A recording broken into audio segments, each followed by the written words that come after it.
Leviticus Chapter 1.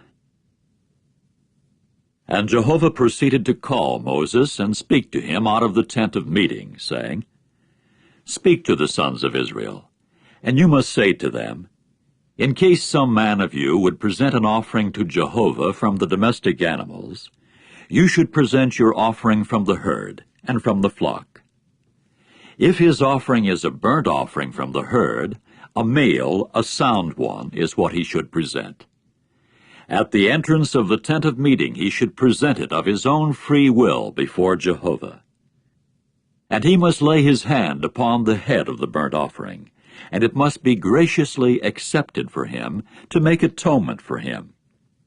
Then the young bull must be slaughtered before Jehovah, and the sons of Aaron, the priests, must present the blood and sprinkle the blood round about upon the altar, which is at the entrance of the tent of meeting.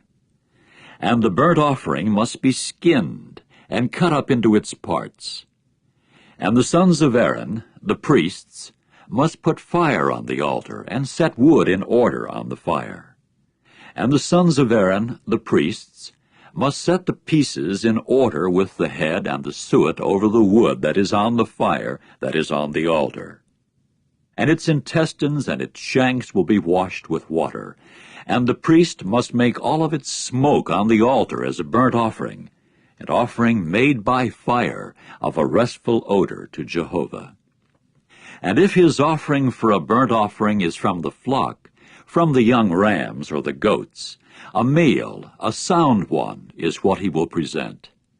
And it must be slaughtered at the side of the altar to the north before Jehovah, and the sons of Aaron, the priests, must sprinkle its blood round about upon the altar. And he must cut it up into its parts and its head and its suet, and the priest must set them in order over the wood that is on the fire that is on the altar. And he will wash the intestines and the shanks with water, and the priest must present all of it and make it smoke on the altar.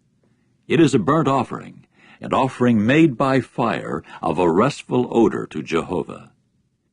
However, if his offering as a burnt offering to Jehovah is from the fowls, then he must present his offering from the turtle doves, or the male pigeons. And the priest must present it at the altar and nip off its head, and make it smoke upon the altar. But its blood must be drained out upon the side of the altar.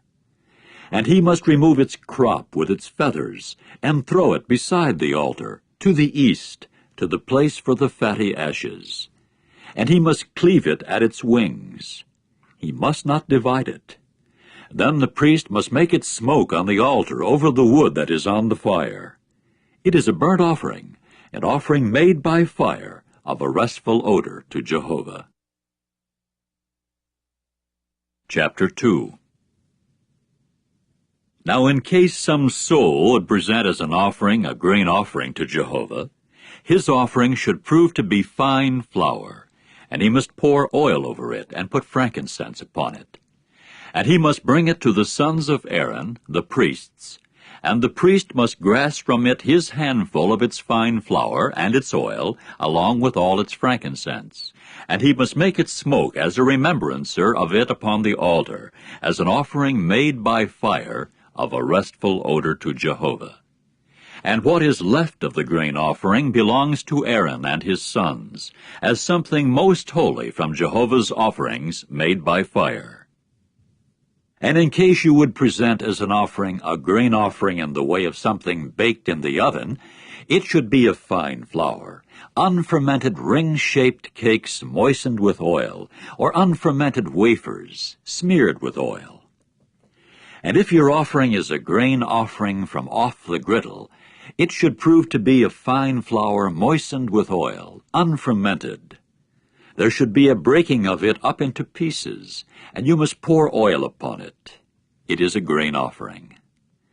And if your offering is a grain offering out of the deep fat kettle, it should be made of fine flour with oil. And you must bring the grain offering that was made of these to Jehovah, and it must be presented to the priest, and he must bring it near to the altar. and the priest must lift off some of the grain offering as a remembrancer of it, and must make it smoke on the altar, as an offering made by fire of a restful odor to Jehovah. And what is left of the grain offering belongs to Aaron and his sons, as something most holy of Jehovah's offerings by fire. No grain offering that you will present to Jehovah should be made a leavened thing, because you must make no sourdough and no honey at all smoke as an offering made by fire to Jehovah. As an offering of the first fruits, you will present them to Jehovah, and they must not come up onto the altar for a restful odor. And every offering of your grain offering you will season with salt, and you must not allow the salt of the covenant of your God to be missing upon your grain offering. Along with every offering of yours, you will present salt. And if you would present the grain offering of the first ripe fruits to Jehovah, you should present green ears roasted with fire, the grits of new grain, as the grain offering of your first ripe fruits. And you must put oil upon it, and place frankincense upon it. It is a grain offering. And the priest must make the remembrancer of its smoke, that is, some of its grits and oil, along with all its frankincense, as an offering made by fire to Jehovah. Chapter 3. And if his offering is a communion sacrifice, if he is presenting it from the herd, whether a male or a female, a sound one is what he will present before Jehovah. And he must lay his hand upon the head of his offering, and it must be slaughtered at the entrance of the tent of meeting. And Aaron's sons, the priests, must sprinkle the blood round about upon the altar. And he must present some of the communion sacrifice as an offering made by fire to Jehovah, namely, the fat that covers the intestines, even all the fat that is over the intestines, and the 2 kidneys, and the fat that is upon them, the same as that upon the loins. And as for the appendage upon the liver, he will remove it, along with the kidneys. And Aaron's sons must make it smoke on the altar, upon the burnt offering that is over the wood that is on the fire, as an offering made by fire of a restful odor to Jehovah. And if his offering is from the flock for a communion sacrifice to Jehovah, a male or a female, a sound one is what he will present. If he is presenting a young ram as his offering, then he must present it before Jehovah. And he must lay his hand upon the head of his offering, and it must be slaughtered before the tent of meeting. And Aaron's sons must sprinkle its blood round about upon the altar. And from the communion sacrifice he must present its fat as an offering made by fire to Jehovah. The entire fatty tail is what he will remove near the backbone, and the fat that covers the intestines, even all the fat that is upon the intestines, and the 2 kidneys and the fat that is upon them, the same as that upon the loins. And as for the appendage upon the liver, he will remove it along with the kidneys. And the priest must make it smoke on the altar as food, an offering made by fire to Jehovah. And if his offering is a goat, then he must present it before Jehovah. And he must lay his hand upon its head, and it must be slaughtered before the tent of meeting. And Aaron's sons must sprinkle its blood round about upon the altar. And from it he must present as his offering, as an offering made by fire to Jehovah, the fat that covers the intestines, even all the fat that is upon the intestines, and the 2 kidneys and the fat that is upon them, the same as that upon the loins. And as for the appendage upon the liver, he will remove it along with the kidneys. And the priest must make them smoke upon the altar as food, an offering made by fire for a restful odor. All the fat belongs to Jehovah. It is a statute to time indefinite for your generations, in all your dwelling places. You must not eat any fat or any blood at all. Chapter 4. And Jehovah went on to speak to Moses, saying, Speak to the sons of Israel, saying, In case a soul sins by mistake in any of the things that Jehovah commands should not be done, and he actually does one of them, if the priest, the anointed one, sins so as to bring guiltiness upon the people, then he must present for his sin that he has committed a sound young bull to Jehovah as a sin offering. And he must bring the bull to the entrance of the tent of meeting before Jehovah, and must lay his hand upon the bull's head, and he must slaughter the bull before Jehovah.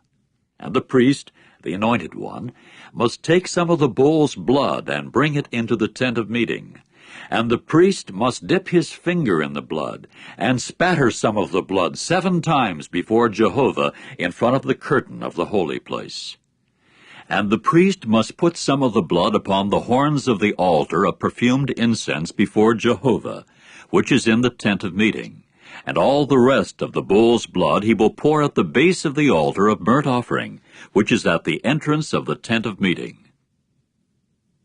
As to all the fat of the bull of the sin offering, he will lift up from it the fat that covers over the intestines, even all the fat that is over the intestines, and the 2 kidneys, and the fat that is upon them, the same as that upon the loins. And as for the appendage upon the liver, he will remove it along with the kidneys. It will be the same as what is lifted up of a bull of the communion sacrifice. And the priest must make them smoke upon the altar of burnt offering. But as for the skin of the bull, and all its flesh along with its head and its shanks and its intestines and its dung, he must have the entire bull taken out to the outskirts of the camp to a clean place where the fatty ashes are poured out, and he must burn it upon wood in the fire. Where the fatty ashes are poured out, it should be burned.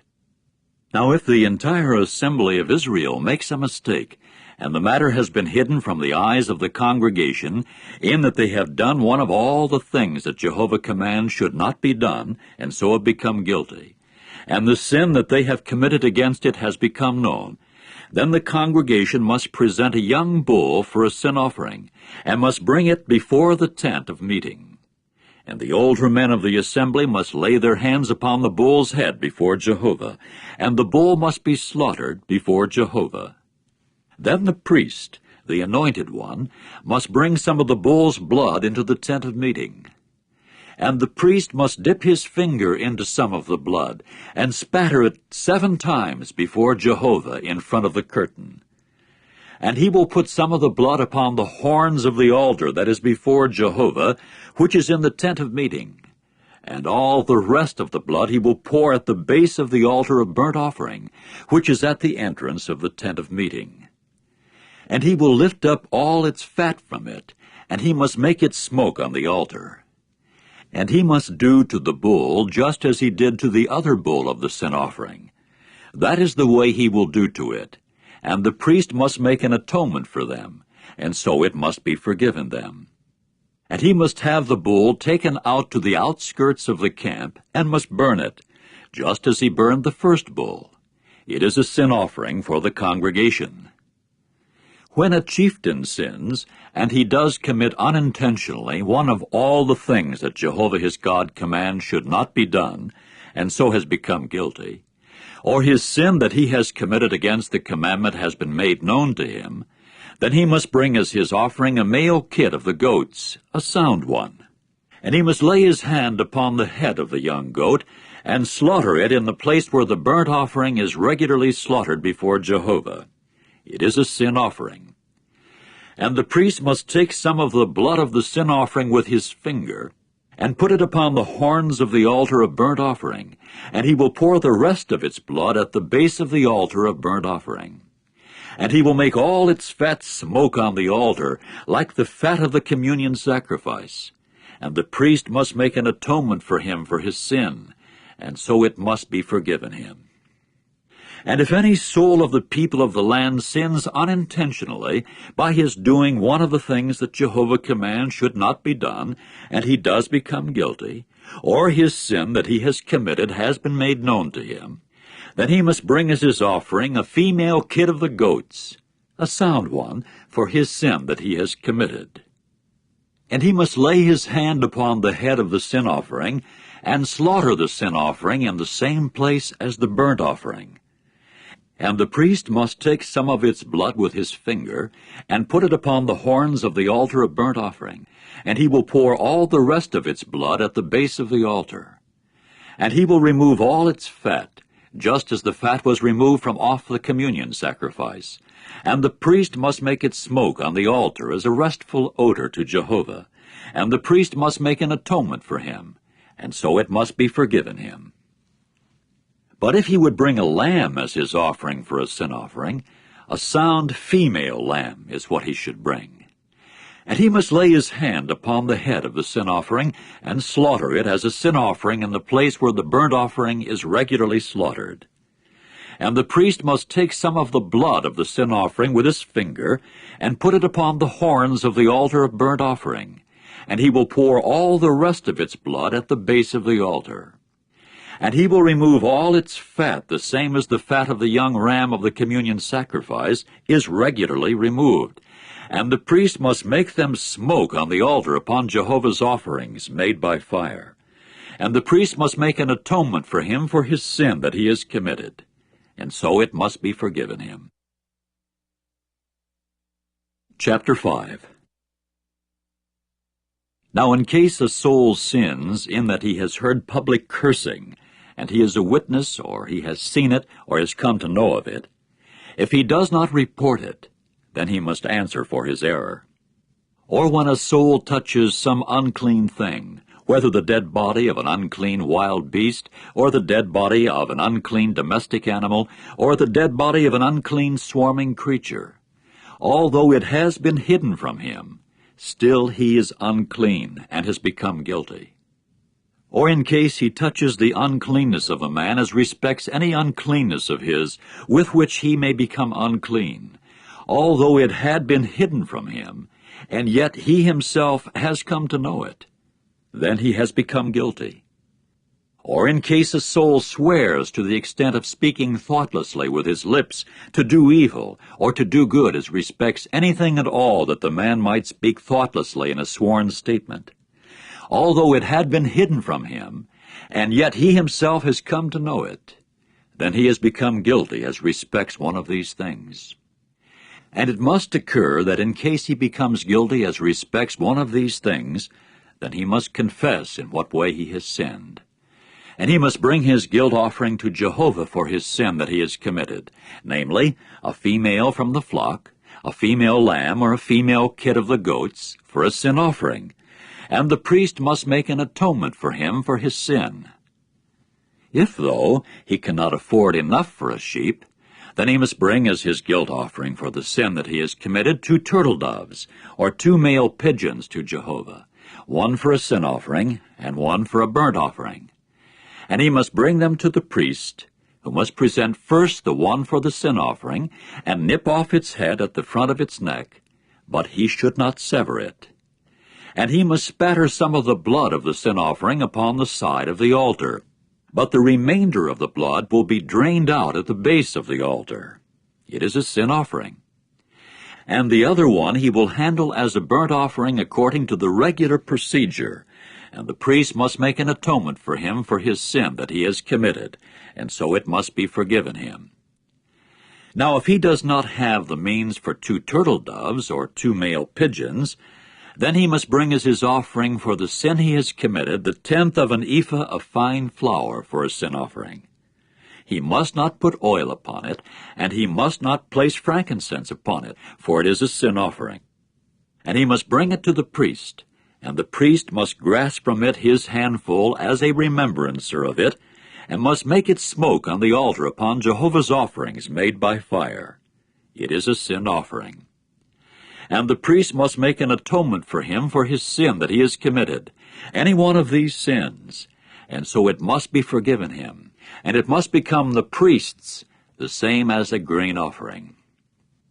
And Jehovah continued to speak to Moses, saying, In case a soul behaves unfaithfully, in that he actually sins by mistake against the holy things of Jehovah, then he must bring as his guilt offering to Jehovah a sound ram from the flock, according to the estimated value in silver shekels, by the shekel of the holy place, as a guilt offering. And he will make compensation for the sin he has committed against the holy place, and he will add to it a fifth of it. And he must give it to the priest, that the priest may make an atonement for him with the ram of the guilt offering, and so it must be forgiven him. And if a soul sins in that he does do one of all the things that Jehovah commands should not be done, although he did not know it, yet he has become guilty and must answer for his error. And he must bring a sound ram from the flock according to the estimated value, for a guilt offering, to the priest. And the priest must make an atonement for him for his mistake that he committed unintentionally, although he himself did not know it, and so it must be forgiven him. It is a guilt offering. He has positively become guilty against Jehovah.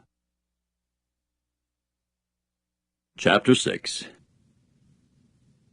And Jehovah went on to speak to Moses, saying, In case a soul sins in that he does behave unfaithfully toward Jehovah, and does deceive his associate about something in his charge, or a deposit in hand, or a robbery, or he does defraud his associate, or he does find something lost and is actually deceptive about it, and does swear falsely over any of all the things that the man might do to sin by them, then it must occur that in case he sins and indeed becomes guilty, he must return the robbed thing which he has robbed, or the extorted thing which he has taken by fraud, or the thing in his charge which was put in his charge, or the thing lost that he has found, or anything at all over which he might swear falsely, and he must make compensation for it in its full amount, and he will add to it a fifth of it. To the one whose it is, he will give it on the day his guilt is proved. And as his guilt offering he will bring to Jehovah a sound ram from the flock according to the estimated value, for a guilt offering to the priest. And the priest must make an atonement for him before Jehovah, and so it must be forgiven him regarding any of all the things that he might do resulting in guiltiness by it. And Jehovah continued to speak to Moses, saying, Command Aaron and his son, saying, This is the law of the burnt offering. The burnt offering will be on the hearth upon the altar all night long until the morning, and the fire of the altar will be kindled in it. And the priest must clothe himself with his official dress of linen, and he will put the linen drawers on over his flesh.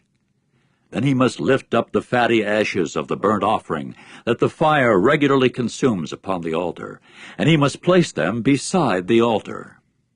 And he must strip off his garments and put on other garments, and he must take the fatty ashes out to a clean place outside the camp. And the fire on the altar will be kept burning on it. It must not go out. And the priest must burn wood on it morning by morning, and set the burnt offering in order over it, and he must make the fatty pieces of the communion sacrifices smoke over it. Fire will be kept constantly burning on the altar. It must not go out. Now this is the law of the grain offering. You sons of Aaron, present it before Jehovah in front of the altar. And one of them must lift up by his handful some of the fine flour of the grain offering, and some of its oil, and all the frankincense that is upon the grain offering. And he must make it smoke upon the altar as a restful odor for a remembrancer of it to Jehovah. And what is left of it, Aaron and his sons will eat. It will be eaten as unfermented cakes in a holy place. They will eat it in the courtyard of the tent of meeting. It should not be baked with anything leavened. I have given it as their share out of my offerings made by fire. It is something most holy, like the sin offering, and like the guilt offering. Every male among the sons of Aaron will eat it. It is an allowance to time indefinite throughout your generations from Jehovah's offerings made by fire. Everything that may touch them will become holy. And Jehovah went on speaking to Moses, saying, This is the offering of Aaron and his sons that they will present to Jehovah on the day of his being anointed. the 1/10 of an ephah of fine flour as a grain offering constantly, half of it in the morning and half of it in the evening. It will be made with oil upon a griddle. You will bring it well mixed. You will present the pastries of the grain offering in pieces as a restful odor to Jehovah. And the priest, the one anointed in place of him from among his sons, will make it. It is a regulation to time indefinite. As a whole offering it will be made to smoke to Jehovah.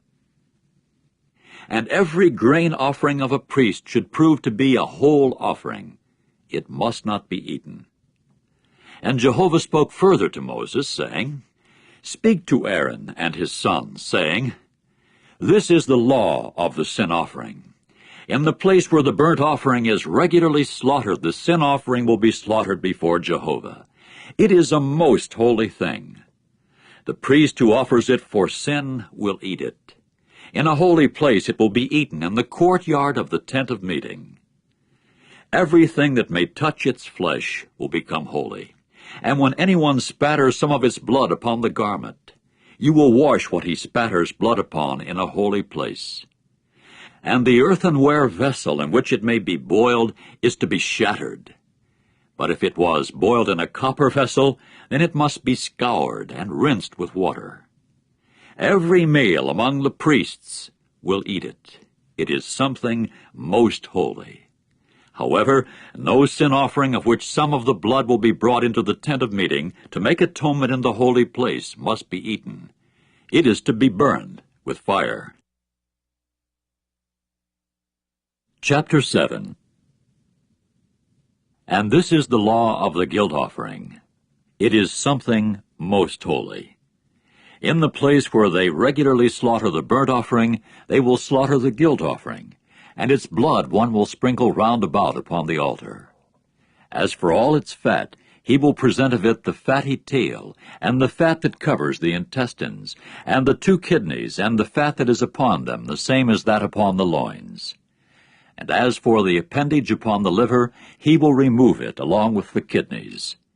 And the priest must make them smoke on the altar as an offering made by fire to Jehovah.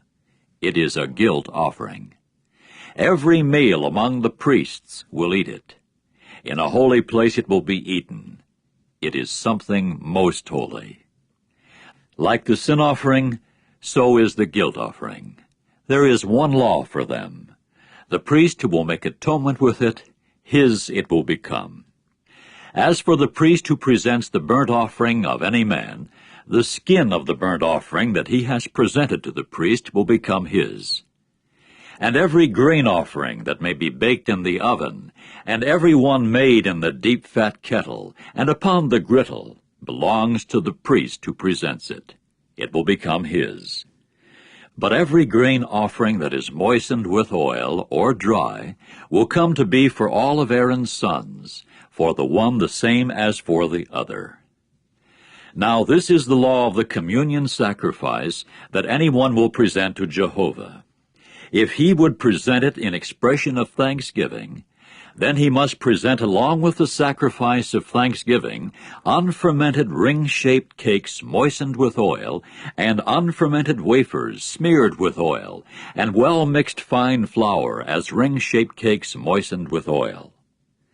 Along with ring-shaped cakes of leavened bread, he will present his offering together with the thanksgiving sacrifice of his communion sacrifices. And out of it he must present one of each offering as a sacred portion to Jehovah. As for the priest who sprinkles the blood of the communion sacrifices, it will become his. And the flesh of the thanksgiving sacrifice of his communion sacrifices is to be eaten on the day of his offering. He must not save up any of it until morning.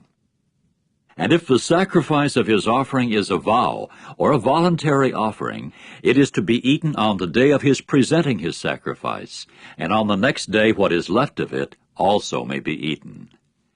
But what is left of the flesh of the sacrifice on the 3rd day is to be burned with fire.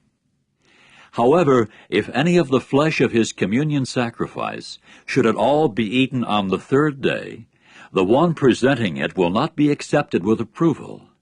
It will not be put to his account. it will become a foul thing, and the soul that eats some of it will answer for his error. And the flesh that may touch anything unclean is not to be eaten. It is to be burned with fire. As for the flesh, everybody clean may eat the flesh. And the soul who eats the flesh of the communion sacrifice, which is for Jehovah, while his uncleanness is upon him, that soul must be cut off from his people.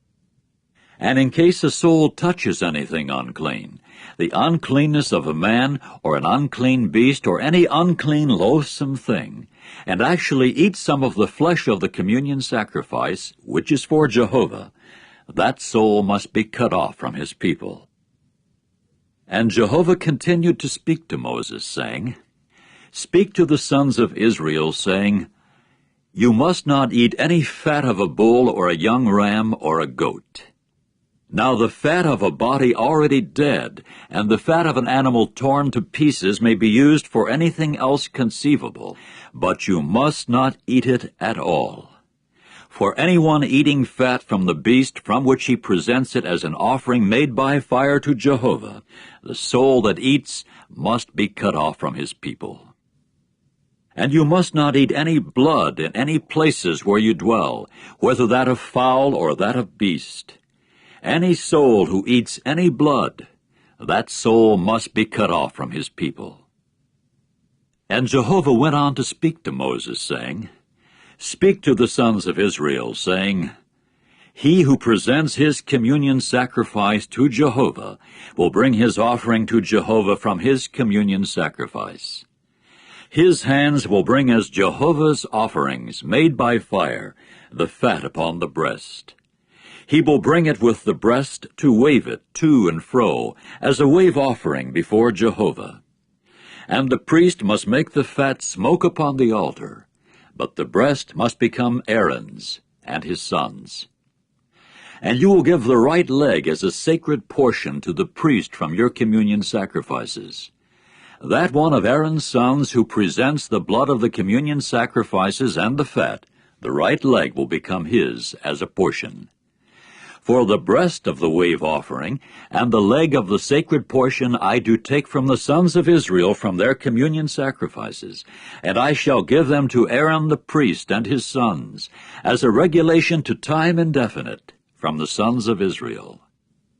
This was the priestly share of Aaron, and the priestly share of his sons from Jehovah's offerings made by fire, on the day that he presented them to act as priests to Jehovah, just as Jehovah had commanded to give it to them on the day of his anointing them from among the sons of Israel.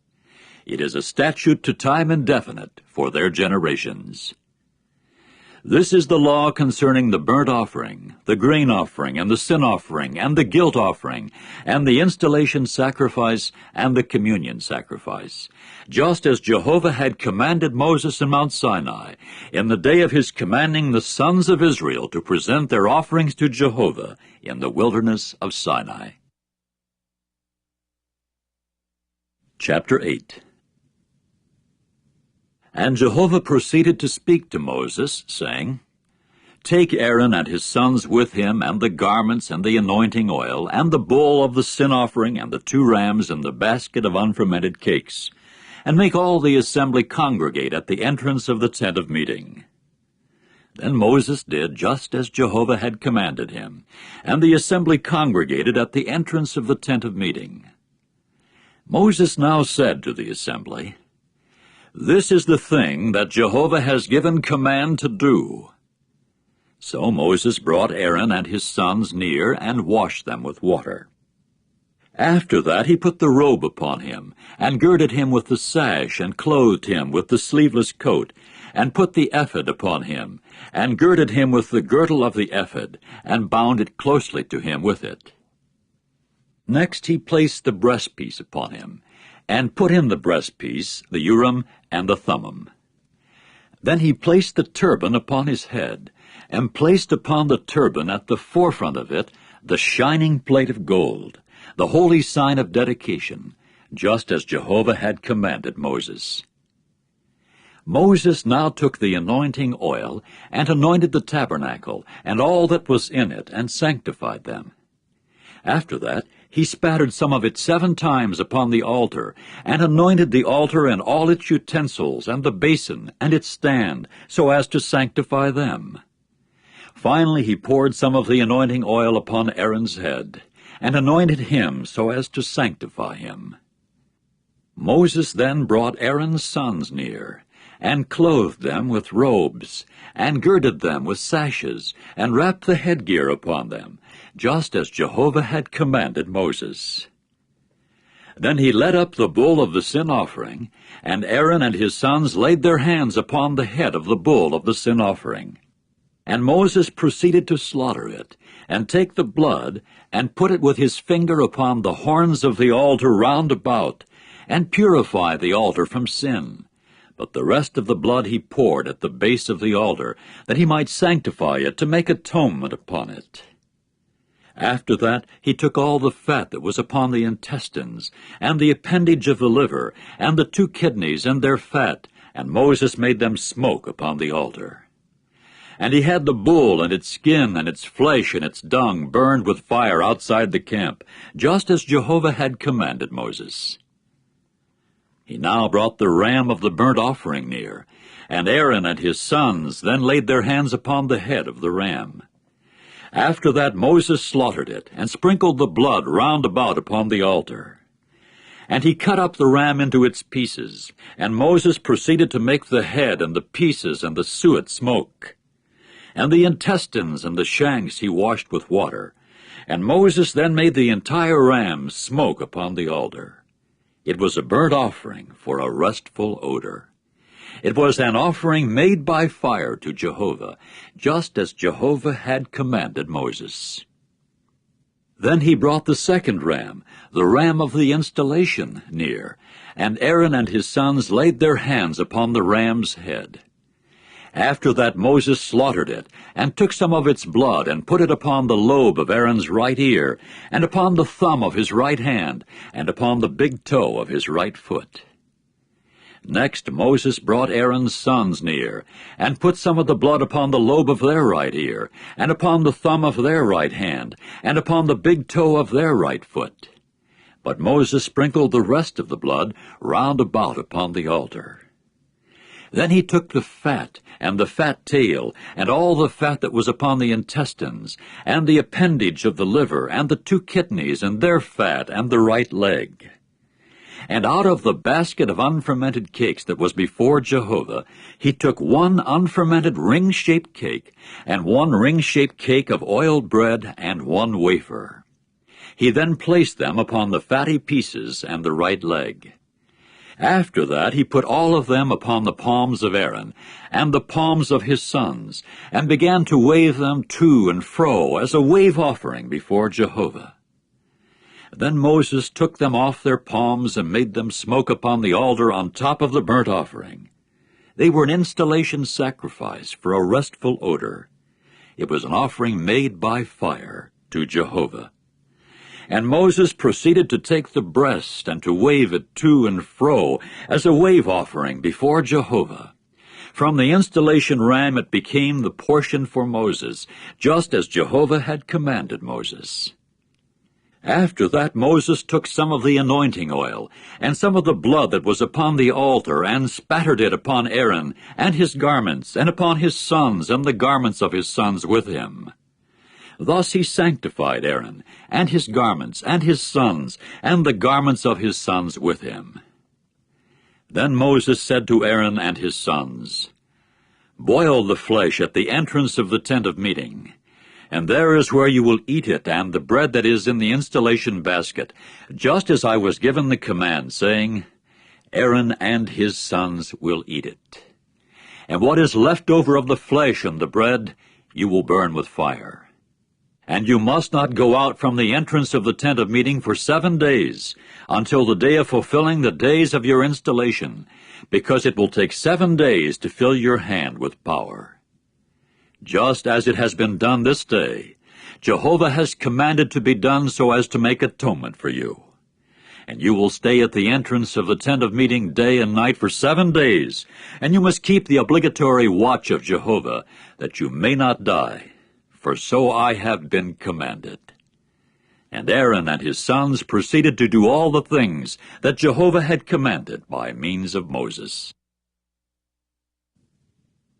Chapter 9. And it came about on the 8th day that Moses called Aaron and his sons and the older men of Israel. Then he said to Aaron, Take for yourself a young calf for a sin offering, and a ram for a burnt offering, sound ones, and present them before Jehovah. But to the sons of Israel you will speak, saying, Take a male goat for a sin offering, and a calf and a young ram, each a year old, sound ones, for a burnt offering, and a bull and a ram for communion sacrifices, to sacrifice them before Jehovah, and a grain offering moistened with oil, because today is when Jehovah will certainly appear to you. Accordingly, they took what Moses had commanded before the tent of meeting. Then the whole assembly came near and stood before Jehovah. And Moses went on to say, This is the thing that Jehovah has commanded you should do, that the glory of Jehovah may appear to you. Then Moses said to Aaron, Go near to the altar, and render up your sin offering and your burnt offering, and make atonement in your own behalf and in behalf of your house, and render up the offering of the people, and make atonement in their behalf, just as Jehovah has commanded. Aaron immediately went near to the altar and slaughtered the calf of the sin offering that was for him. Then Aaron's sons presented the blood to him, and he dipped his finger in the blood and put it upon the horns of the altar, and the rest of the blood he poured at the base of the altar. And he made the fat and the kidneys and the appendage of the liver from the sin offering smoke upon the altar, just as Jehovah had commanded Moses. And he burned the flesh and the skin with fire outside the camp. Then he slaughtered the burnt offering, and Aaron's sons handed him the blood, and he sprinkled it round about upon the altar. And they handed him the burnt offering in its pieces, and the head, and he proceeded to make them smoke upon the altar. Further he washed the intestines and the shanks, and made them smoke upon the burnt offering on the altar. He now went presenting the offering of the people, and took the goat of the sin offering that was for the people, and slaughtered it, and made an offering for sin with it, as with the first. Then he presented the burnt offering, and handled it according to the regular procedure. He next presented the grain offering, and filled his hand with some of it, and made it smoke upon the altar, apart from the burnt offering of the morning. After that he slaughtered the bull and the ram of the communion sacrifice that was for the people. Then Aaron's sons handed him the blood, and he sprinkled it round about upon the altar. As for the fatty pieces of the bull, and the fat tail of the ram, and the fat covering and the kidneys, and the appendage of the liver, they now placed the fatty pieces upon the breasts, after which he made the fatty pieces smoke upon the altar. But the breasts and the right leg Aaron waved to and fro as a wave offering before Jehovah, just as Moses had commanded. Then Aaron raised his hands toward the people, and blessed them, and came down from rendering the sin offering and the burnt offering and the communion sacrifices. Finally Moses and Aaron went into the tent of meeting, and came out and blessed the people. Then Jehovah's glory appeared to all the people, and fire came out from before Jehovah, and began consuming the burnt offering and the fatty pieces upon the altar. When all the people got to see it, they broke out into shouting, and went falling upon their faces. Chapter 10. Later on Aaron's sons Nadab and Abihu took up and brought each one his fire holder, and put fire in them, and placed incense upon it. And they began offering before Jehovah illegitimate fire, which he had not prescribed for them. At this a fire came out from before Jehovah, and consumed them, so that they died before Jehovah.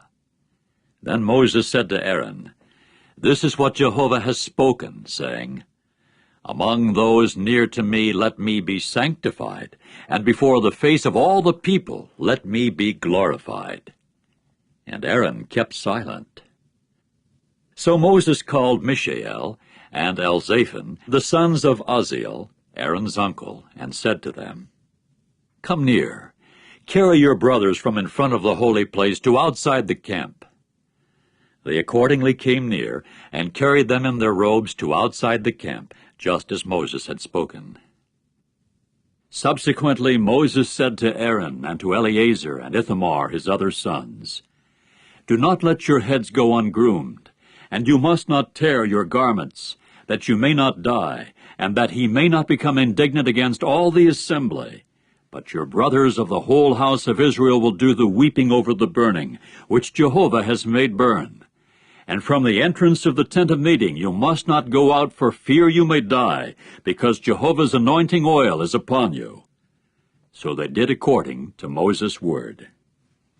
And Jehovah proceeded to speak to Aaron, saying, "Do not drink wine or intoxicating liquor, you and your sons with you, when you come into the tent of meeting, that you may not die. It is a statute to time indefinite for your generations, both in order to make a distinction between the holy thing and the profane, and between the unclean thing and the clean, and in order to teach the sons of Israel all the regulations that Jehovah has spoken to them by means of Moses." Then Moses spoke to Aaron, and to Eleazar, and Ithamar, his sons that were left. "Take the grain offering that was left over from Jehovah's offerings made by fire, and eat it unfermented near the altar, because it is something most holy. And you must eat it in a holy place, because it is your allowance and the allowance of your sons from Jehovah's offerings made by fire, for so I have been commanded. And you will eat the breast of the wave offering, and the leg of the sacred portion in a clean place, you and your sons and your daughters with you, because they have been given as your allowance, and the allowance of your sons from the communion sacrifices of the sons of Israel.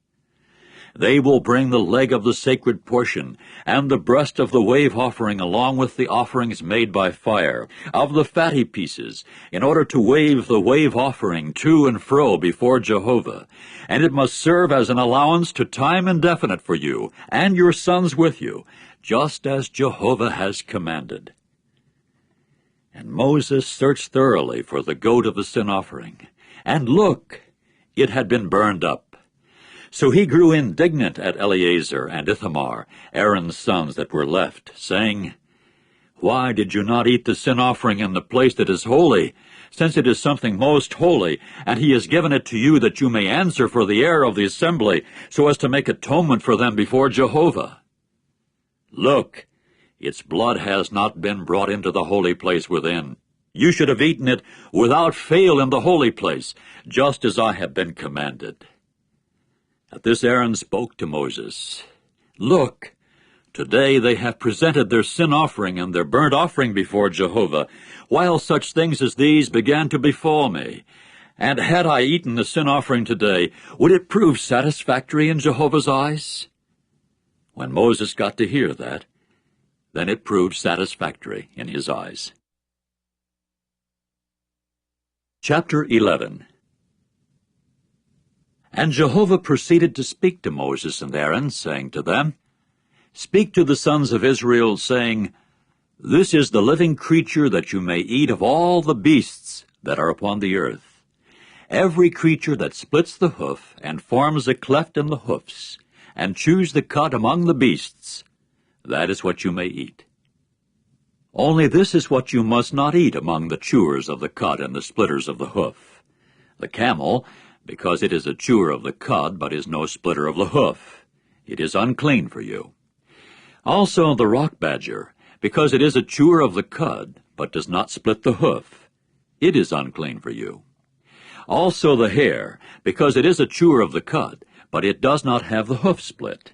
It is unclean for you.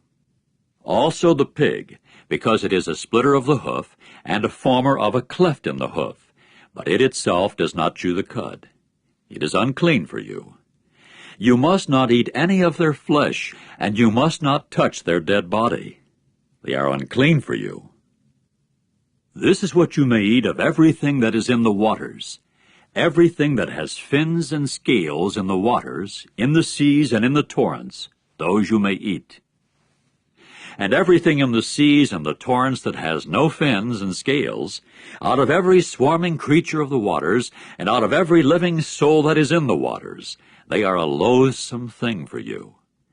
Yes, they will become a loathsome thing to you. You must not eat any of their flesh, and you are to loathe their dead body.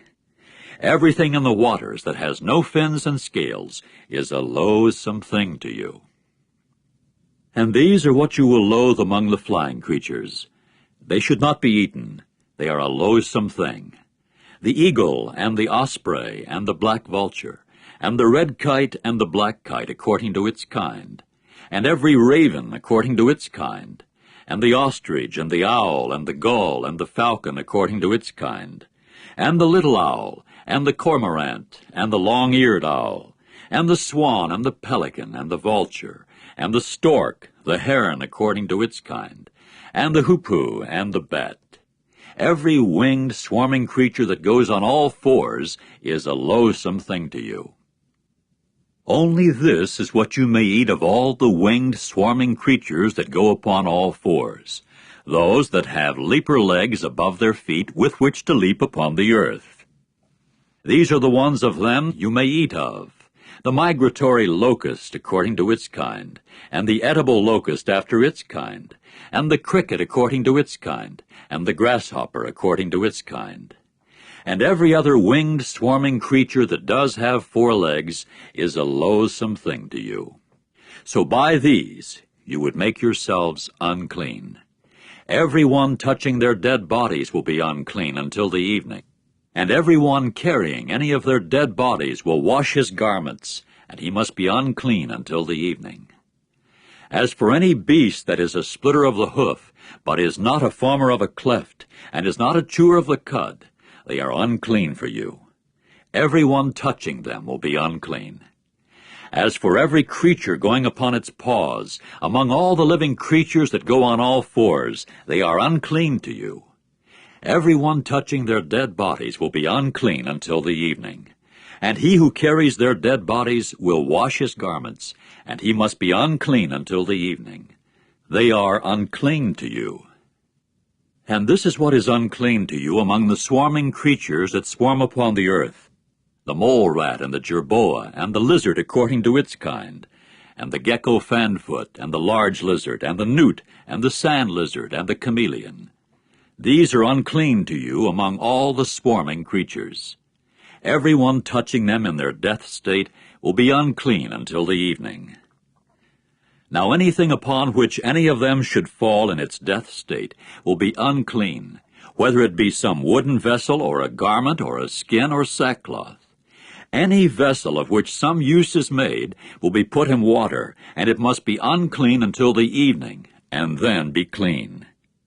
As for any earthenware vessel into which any of them should fall, anything that is within it will be unclean, and you will smash it.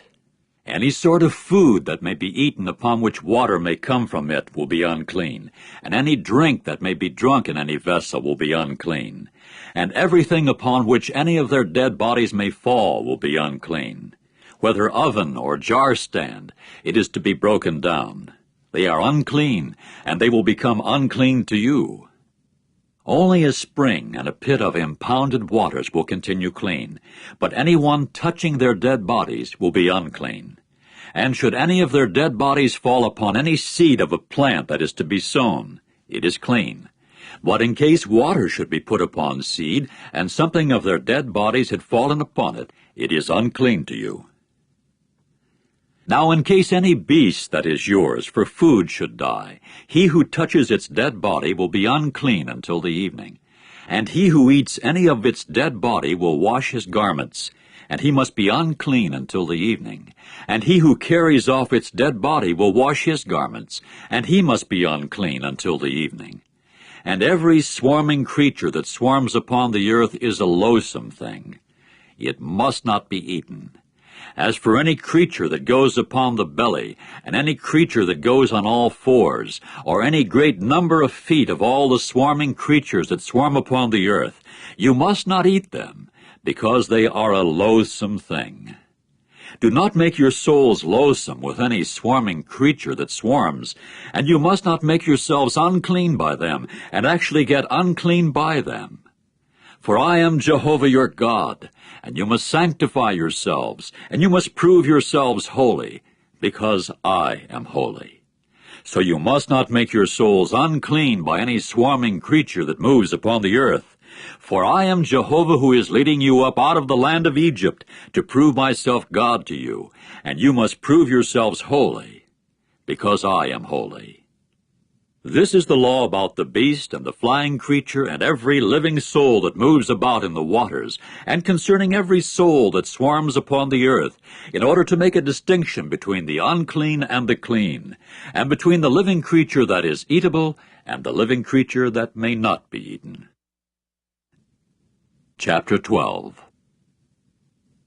And Jehovah went on to speak to Moses, saying, Speak to the sons of Israel, saying, In case a woman conceives seed and does bear a male, she must be unclean 7 days, as in the days of the impurity, when she is menstruating, she will be unclean. And on the 8th day the flesh of his foreskin will be circumcised. For 33 days more she will stay in the blood of purification. She should not touch any holy thing, and she should not come into the holy place until the fulfilling of the days of her purification. Now if she should bear a female, she must then be unclean 14 days, as during her menstruation. For 66 days more she will stay with the blood of purification. Then at the fulfilling of the days of her purification for a son or for a daughter, she will bring a young ram in its first year for a burnt offering, and a male pigeon or a turtle dove for a sin offering to the entrance of the tent of meeting to the priest. And he must present it before Jehovah, and make atonement for her, and she must be clean from the source of her blood. This is the law about her who bears either a male or a female. But if she cannot afford enough for a sheep, she must then take 2 turtle doves or 2 male pigeons, one for a burnt offering and one for a sin offering, and the priest must make atonement for her, and she must be clean. Chapter 13.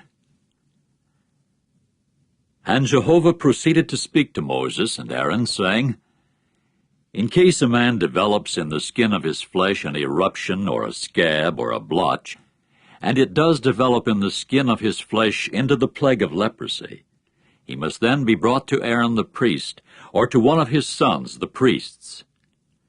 And the priest must look at the plague in the skin of the flesh.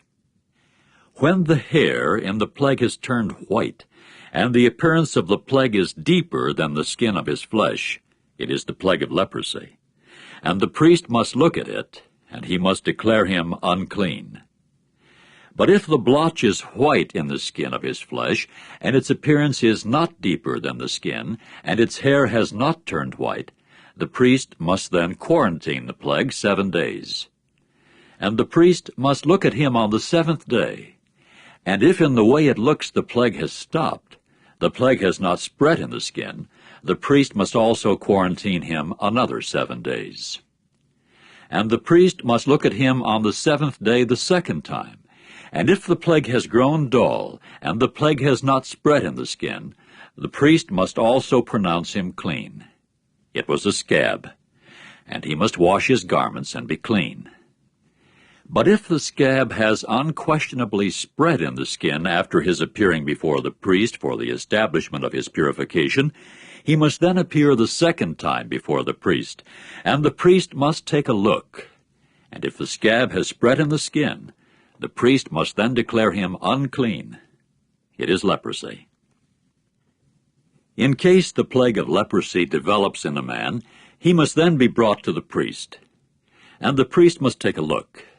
And if there is a white eruption in the skin, and it has turned the hair white, and the raw of the living flesh is in the eruption, it is chronic leprosy in the skin of his flesh, and the priest must declare him unclean.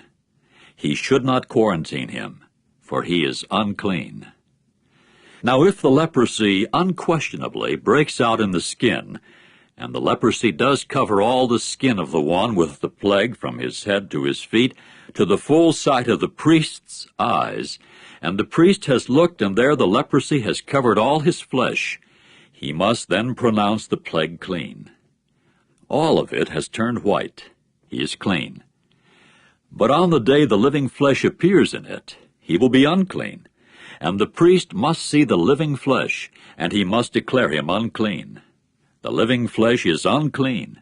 It is leprosy. Or in case the living flesh goes back, and it does change to white, he must then come to the priest, and the priest must look at him, and if the plague has been changed to white, the priest must then pronounce the plague clean. He is clean. As for the flesh, in case a boil develops in its skin, and it does get healed, and in the place of the boil a white eruption has developed, or a reddish-white blotch, he must then show himself to the priest.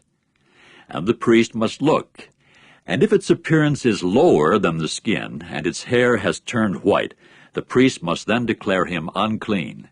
It is the plague of leprosy. It has broken out in the boil.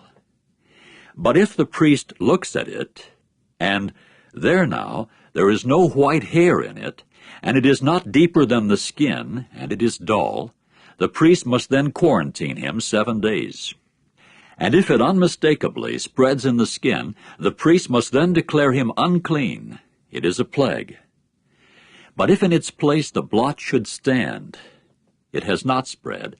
It is the inflammation of the boil, and the priest must pronounce him clean.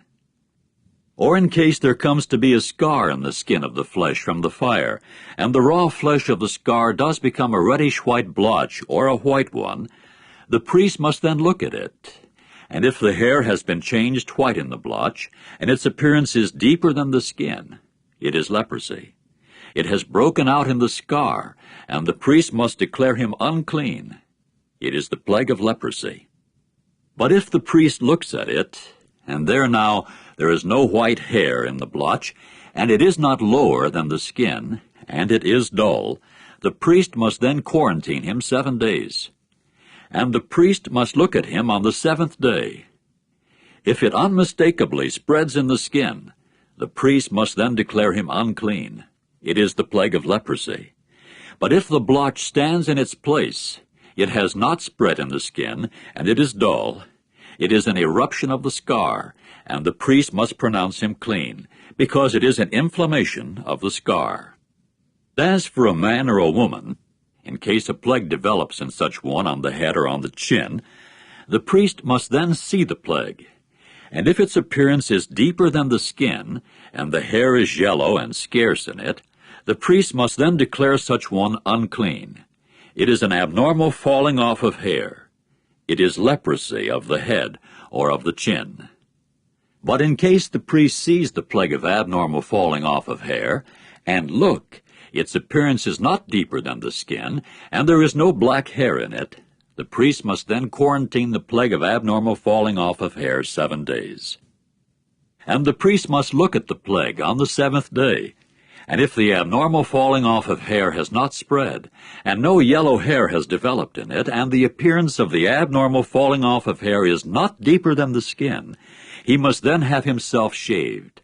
But he will not have the abnormal falling off of hair shaved, and the priest must quarantine the abnormal falling off of hair 7 days again.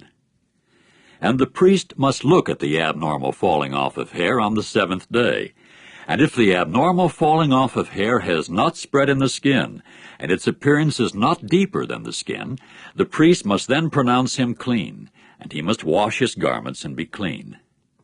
But if the abnormal falling off of hair unmistakably spreads in the skin after the establishment of his purification, the priest must then see him, and if the abnormal falling off of hair has spread in the skin, the priest need not make examination for yellow hair. He is unclean.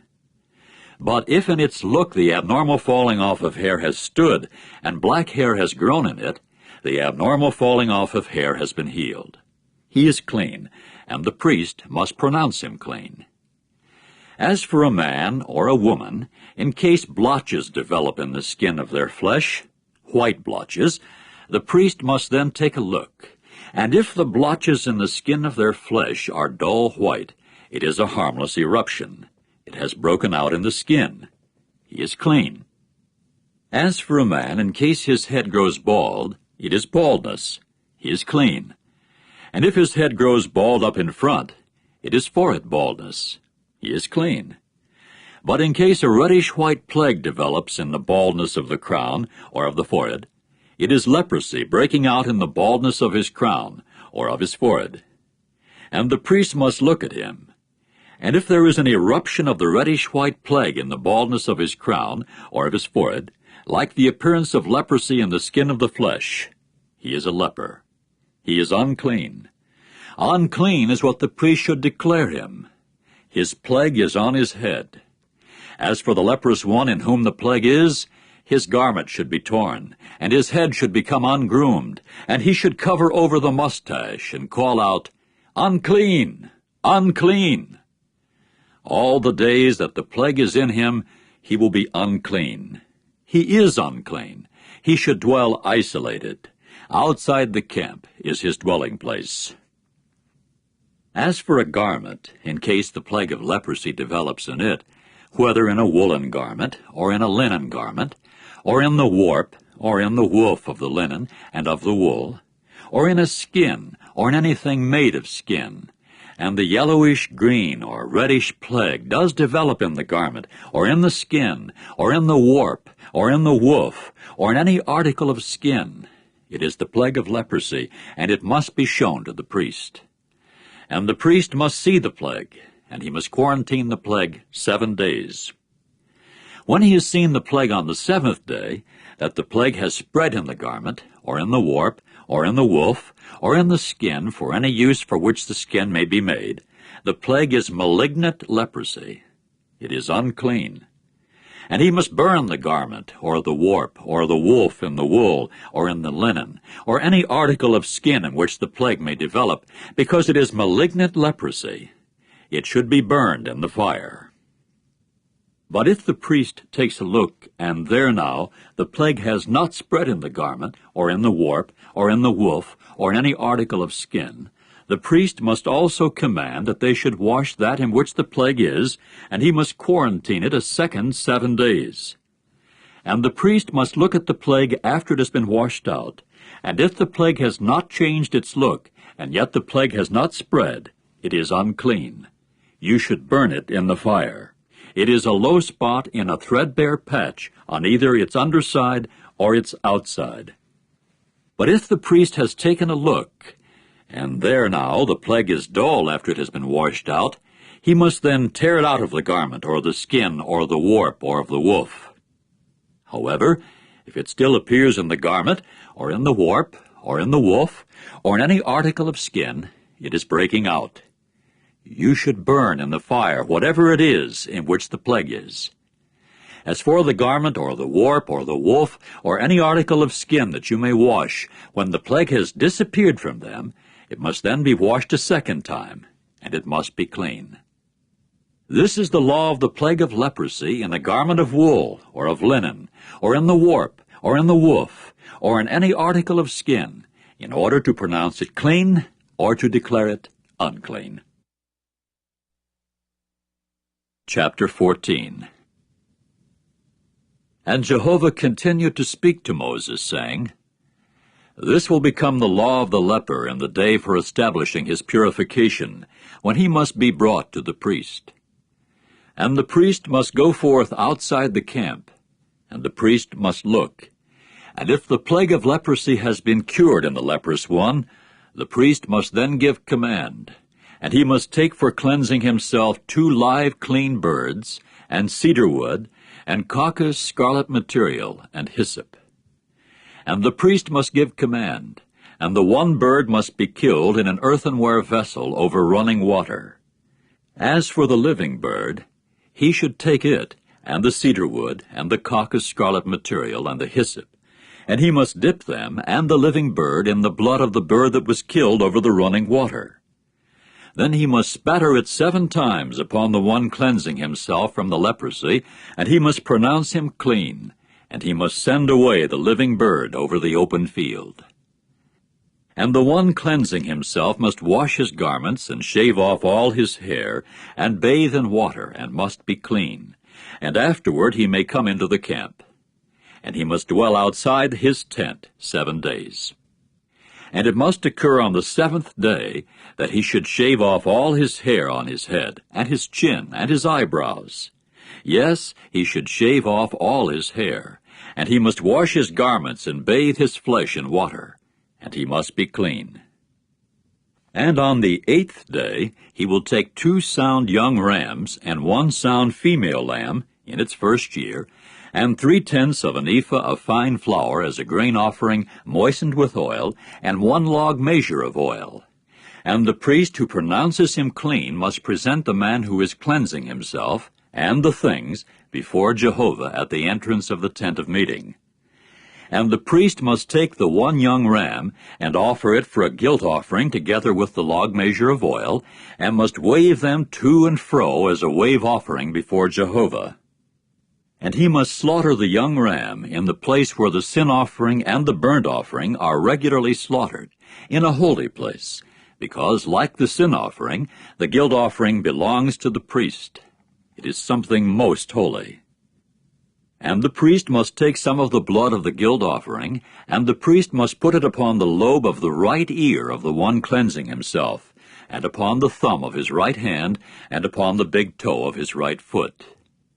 And the priest must take some of the log measure of oil, and pour it upon the priest's left palm. And the priest must dip his right finger into the oil that is upon his left palm, and must spatter some of the oil with his finger 7 times before Jehovah. And of the rest of the oil that is upon his palm, the priest will put some upon the lobe of the right ear of the one cleansing himself, and upon the thumb of his right hand, and upon the big toe of his right foot over the blood of the guilt offering. And what is left over of the oil that is upon the priest's palm, he will put upon the head of the one cleansing himself, and the priest must make atonement for him before Jehovah. And the priest must render up the sin offering and make atonement for the one cleansing himself from his impurity, and afterward he will slaughter the burnt offering. And the priest must offer up the burnt offering and the grain offering upon the altar, and the priest must make atonement for him, and he must be clean. However, if he is lowly and does not have enough means, he must then take 1 young ram as a guilt offering for a wave offering in order to make atonement for him, and 1/10 of an ephah of fine flour moistened with oil as a grain offering, and a log measure of oil, and 2 turtle doves, or 2 male pigeons, according as he may have the means, and the one must serve as a sin offering, and the other as a burnt offering. And on the 8th day he must bring them for establishing his purification to the priest at the entrance of the tent of meeting before Jehovah. And the priest must take the young ram of the guilt offering, and the log measure of oil, and the priest must wave them to and fro as a wave offering before Jehovah. And he must slaughter the young ram of the guilt offering, and the priest must take some of the blood of the guilt offering, and put it upon the lobe of the right ear of the one cleansing himself, and upon the thumb of his right hand, and upon the big toe of his right foot. And the priest will pour some of the oil upon the priest's left palm. And the priest must spatter with his right finger some of the oil that is upon his left palm 7 times before Jehovah. And the priest must put some of the oil that is on his palm upon the lobe of the right ear of the one cleansing himself, and upon the thumb of his right hand, and upon the big toe of his right foot, over the place of the blood of the guilt offering. And what is left over of the oil that is on the priest's palm, he will put upon the head of the one cleansing himself, in order to make atonement for him before Jehovah. And he must render up the one of the turtle doves, or of the male pigeons, for which he may have the means, the one of them for which he may have the means as a sin offering, and the other as a burnt offering, along with the grain offering. And the priest must make atonement for the one cleansing himself before Jehovah. This is the law for the one in whom the plague of leprosy was, who may not have the means when establishing his purification. And Jehovah proceeded to speak to Moses and Aaron, saying, When you come into the land of Canaan, which I am giving you as a possession, and I do put the plague of leprosy in a house of the land of your possession, the one to whom the house belongs must then come and tell the priest, saying, Something like a plague has appeared to me in the house. And the priest must give orders, and they must clear out the house before the priest may come in to see the plague, that he may not declare unclean everything that is in the house, and after that the priest will come in to see the house. When he has seen the plague, then if the plague is in the walls of the house, with yellowish green or reddish depressions, and their appearance is lower than the wall surface, the priest must then go out of the house to the entrance of the house, and he must quarantine the house 7 days. And the priest must return on the 7th day, and must take a look. And if the plague has spread in the walls of the house, the priest must then give orders, and they must tear out the stones in which the plague is, and they must throw them outside the city into an unclean place. And he will have the house scraped off all around inside, and they must pour the clay mortar that they cut off outside the city into an unclean place. And they must take other stones and insert them in the place of the former stones, and he will have different clay mortar taken, and he must have the house plastered. If, though, the plague returns, and it does break out in the house after having torn out the stones, and after having cut off the house and plastered it, the priest must then come in and take a look. And if the plague has spread in the house, it is malignant leprosy in the house. It is unclean. And he must have the house pulled down with its stones and its timbers, and all the clay mortar of the house, and must have it carried forth outside the city to an unclean place. But whoever comes into the house any of the days of quarantining it will be unclean until the evening, and whoever lies down in the house should wash his garments, and whoever eats in the house should wash his garments. However, if the priest comes at all, and he does take a look, and there now the plague has not spread in the house after having plastered the house, the priest must then pronounce the house clean, because the plague has been healed. And to purify the house from sin, he must take 2 birds and cedar wood and caucus scarlet material and hyssop. And he must kill the one bird in an earthenware vessel over running water. And he must take the cedar wood and the hyssop and the caucus scarlet material and the live bird and dip them in the blood of the bird that was killed and in the running water, and he must spatter it toward the house 7 times. And he must purify the house from sin with the blood of the bird, and the running water, and the live bird, and the cedar wood, and the hyssop, and the caucus scarlet material. And he must send the live bird away outside the city into the open field, and must make atonement for the house, and it must be clean. This is the law respecting any plague of leprosy, and respecting the abnormal falling off of hair, and respecting the leprosy of the garment and in the house, and respecting the eruption and the scab and the blotch, in order to give instructions when something is unclean and when something is clean. This is the law about leprosy. Chapter 15. And Jehovah continued to speak to Moses and Aaron, saying, Speak to the sons of Israel, and you must say to them, In case any man has a running discharge occur from his genital organ, his discharge is unclean, and this will become his uncleanness by his discharge. Whether his genital organ has flowed with a running discharge, or his genital organ is obstructed from his running discharge, it is his uncleanness. Any bed upon which the one having a running discharge may lie down will be unclean, and any article upon which he may sit will be unclean. And a man who may touch his bed should wash his garments, and he must bathe in water, and be unclean until the evening. And whoever sits upon the article upon which the one having a running discharge was sitting should wash his garments, and he must bathe in water, and be unclean until the evening. And whoever touches the flesh of the one having a running discharge should wash his garments, and he must bathe in water, and be unclean until the evening. And in the case of the one who has a running discharge, spitting upon someone clean, he must in that case wash his garments and bathe in water, and be unclean until the evening. And any saddle upon which the one having a running discharge was riding will be unclean. and anyone touching anything that happens to be under him will be unclean until the evening.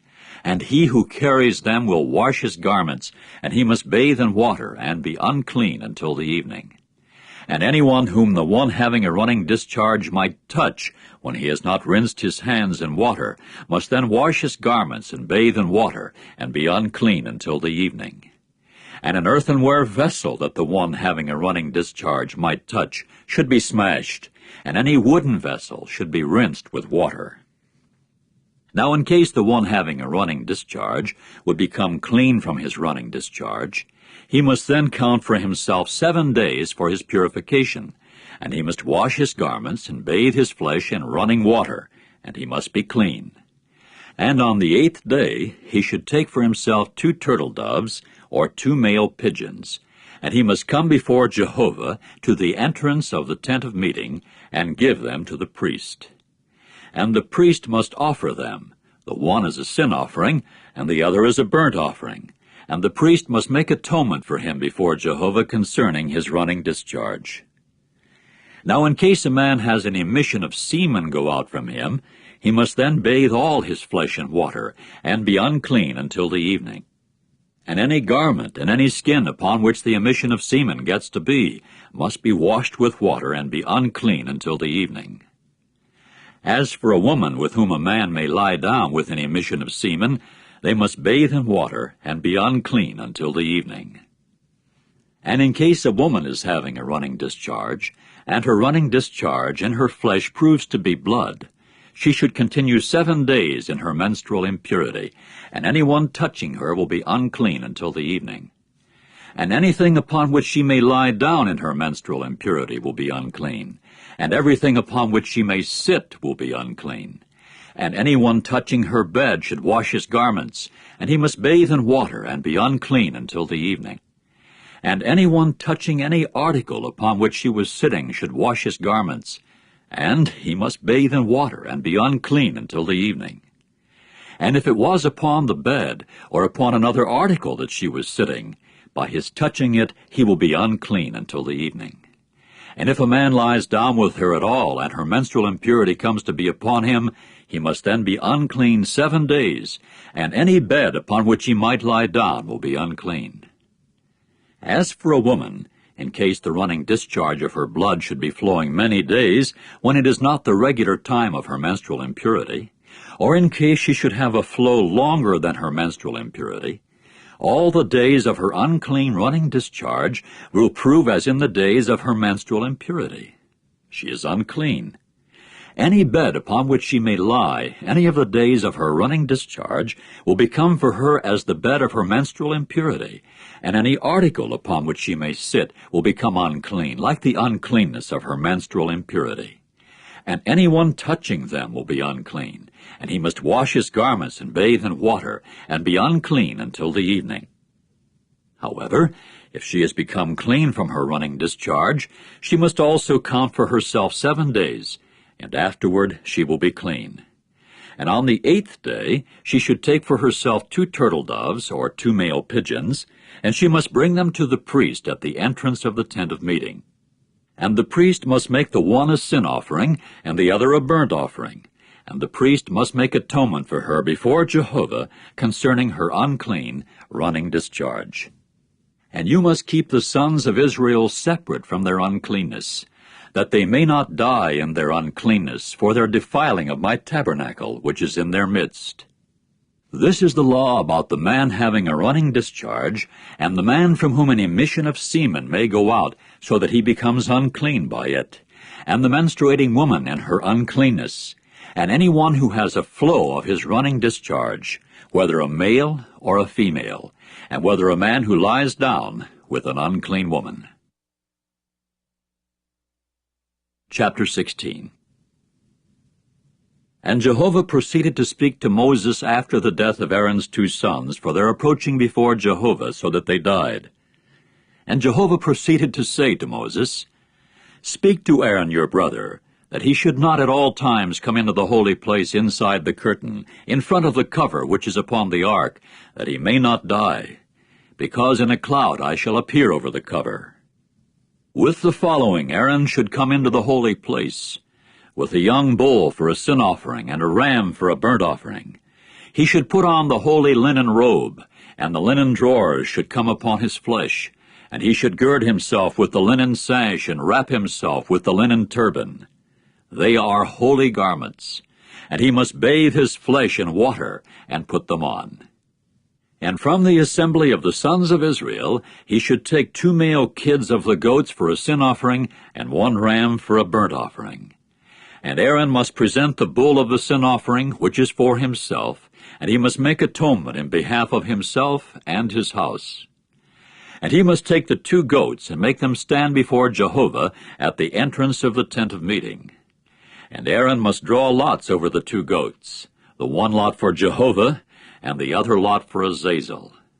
And Aaron must present the goat over which the lot came up for Jehovah, and he must make it a sin offering. But the goat over which the lot came up for Azazel should be stood alive before Jehovah to make atonement for it, so as to send it away for Azazel into the wilderness. And Aaron must present the bull of the sin offering, which is for himself, and make an atonement in behalf of himself and his house, and he must slaughter the bull of the sin offering, which is for himself. And he must take the fire holder full of burning coals of fire from off the altar before Jehovah, and the hollows of both his hands full of fine perfumed incense, and he must bring them inside the curtain. He must also put the incense upon the fire before Jehovah, and the cloud of the incense must overspread the ark cover, which is upon the testimony, that he may not die. And he must take some of the bull's blood and spatter it with his finger in front of the cover on the east side, and he will spatter some of the blood with his finger 7 times before the cover. And he must slaughter the goat of the sin offering, which is for the people, and he must bring its blood inside the curtain, and do with its blood the same as he did with the bull's blood, and he must spatter it toward the cover and before the cover.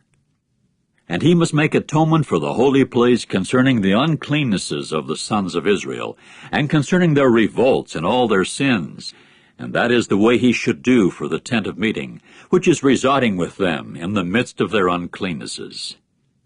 And no other man should happen to be in the tent of meeting from when he goes in to make atonement in the holy place until he comes out. And he must make atonement in behalf of himself, and in behalf of his house, and in behalf of the entire congregation of Israel. And he must come out to the altar, which is before Jehovah, and make atonement for it. And he must take some of the bull's blood and some of the goat's blood, and put it upon the horns of the altar round about. He must also spatter some of the blood upon it with his finger 7 times, and cleanse it and sanctify it from the uncleannesses of the sons of Israel. When he has finished making atonement for the holy place, and the tent of meeting, and the altar, he must also present the live goat. And Aaron must lay both his hands upon the head of the live goat, and confess over it all the errors of the sons of Israel, and all their revolts and all their sins. And he must put them upon the head of the goat, and send it away by the hand of a ready man into the wilderness. And the goat must carry upon itself all their errors into a desert land, and he must send the goat away into the wilderness. And Aaron must come into the tent of meeting, and strip off the linen garments that he put on when he went into the holy place, and he must lay them down there. And he must bathe his flesh in water in a holy place, and put on his garments, and come out and render up his burnt offering, and the people's burnt offering, and make atonement in his own behalf, and in behalf of the people. And he will make the fat of the sin offering smoke upon the altar. As for the one who sent the goat away for Azazel, he should wash his garments, and he must bathe his flesh in water, and after that he may come into the camp. However, he will have the bull of the sin offering and the goat of the sin offering, the blood of both of which was brought in to make atonement in the holy place, taken forth outside the camp, and they must burn their skins and their flesh and their dung in the fire.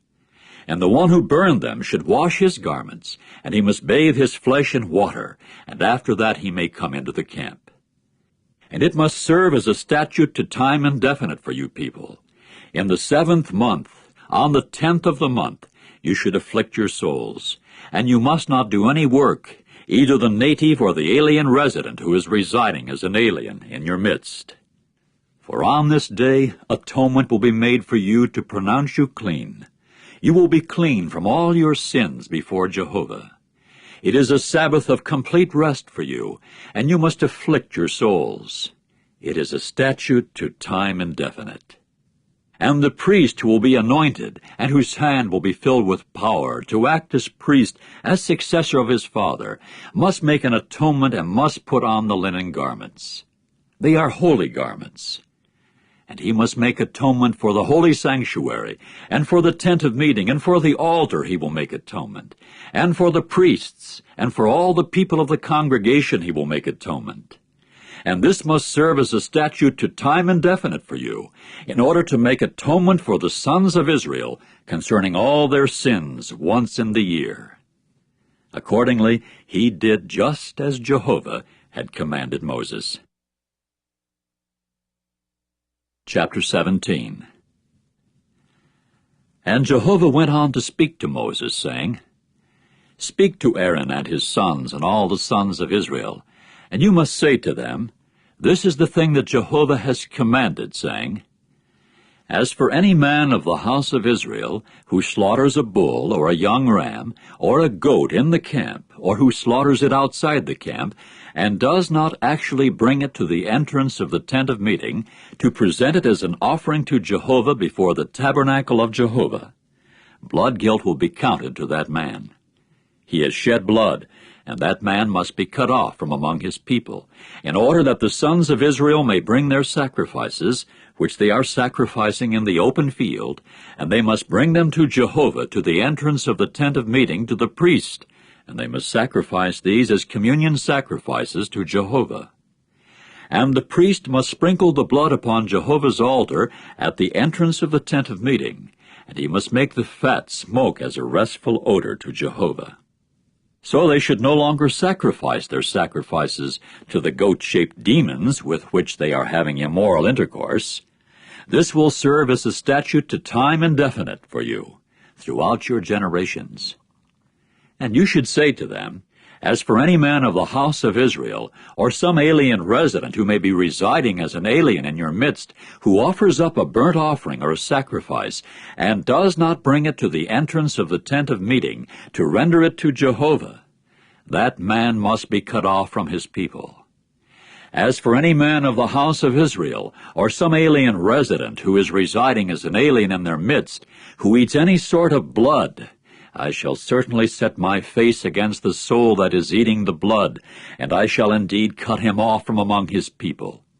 For the soul of the flesh is in the blood, and I myself have put it upon the altar for you to make atonement for your souls, because it is the blood that makes atonement by the soul in it. That is why I have said to the sons of Israel, No soul of you must eat blood, and no alien resident who is residing as an alien in your midst should eat blood. As for any man of the sons of Israel, or some alien resident who is residing as an alien in your midst, who in hunting catches a wild beast or a fowl that may be eaten, he must in that case pour its blood out, and cover it with dust. For the soul of every sort of flesh is its blood by the soul in it. Consequently I said to the sons of Israel, You must not eat the blood of any sort of flesh, because the soul of every sort of flesh is its blood. Anyone eating it will be cut off. As for any soul that eats a body already dead, or something torn by a wild beast, whether a native or an alien resident, he must in that case wash his garments and bathe in water, and be unclean until the evening, and he must be clean. But if he will not wash them, and will not bathe his flesh, he must then answer for his error. Chapter 18. And Jehovah continued to speak to Moses, saying, Speak to the sons of Israel, and you must say to them, I am Jehovah your God. The way the land of Egypt does, in which you dwelt, you must not do. And the way the land of Canaan does, into which I am bringing you, you must not do. And in their statutes you must not walk. My judicial decisions you should carry out, and my statutes you should keep so as to walk in them.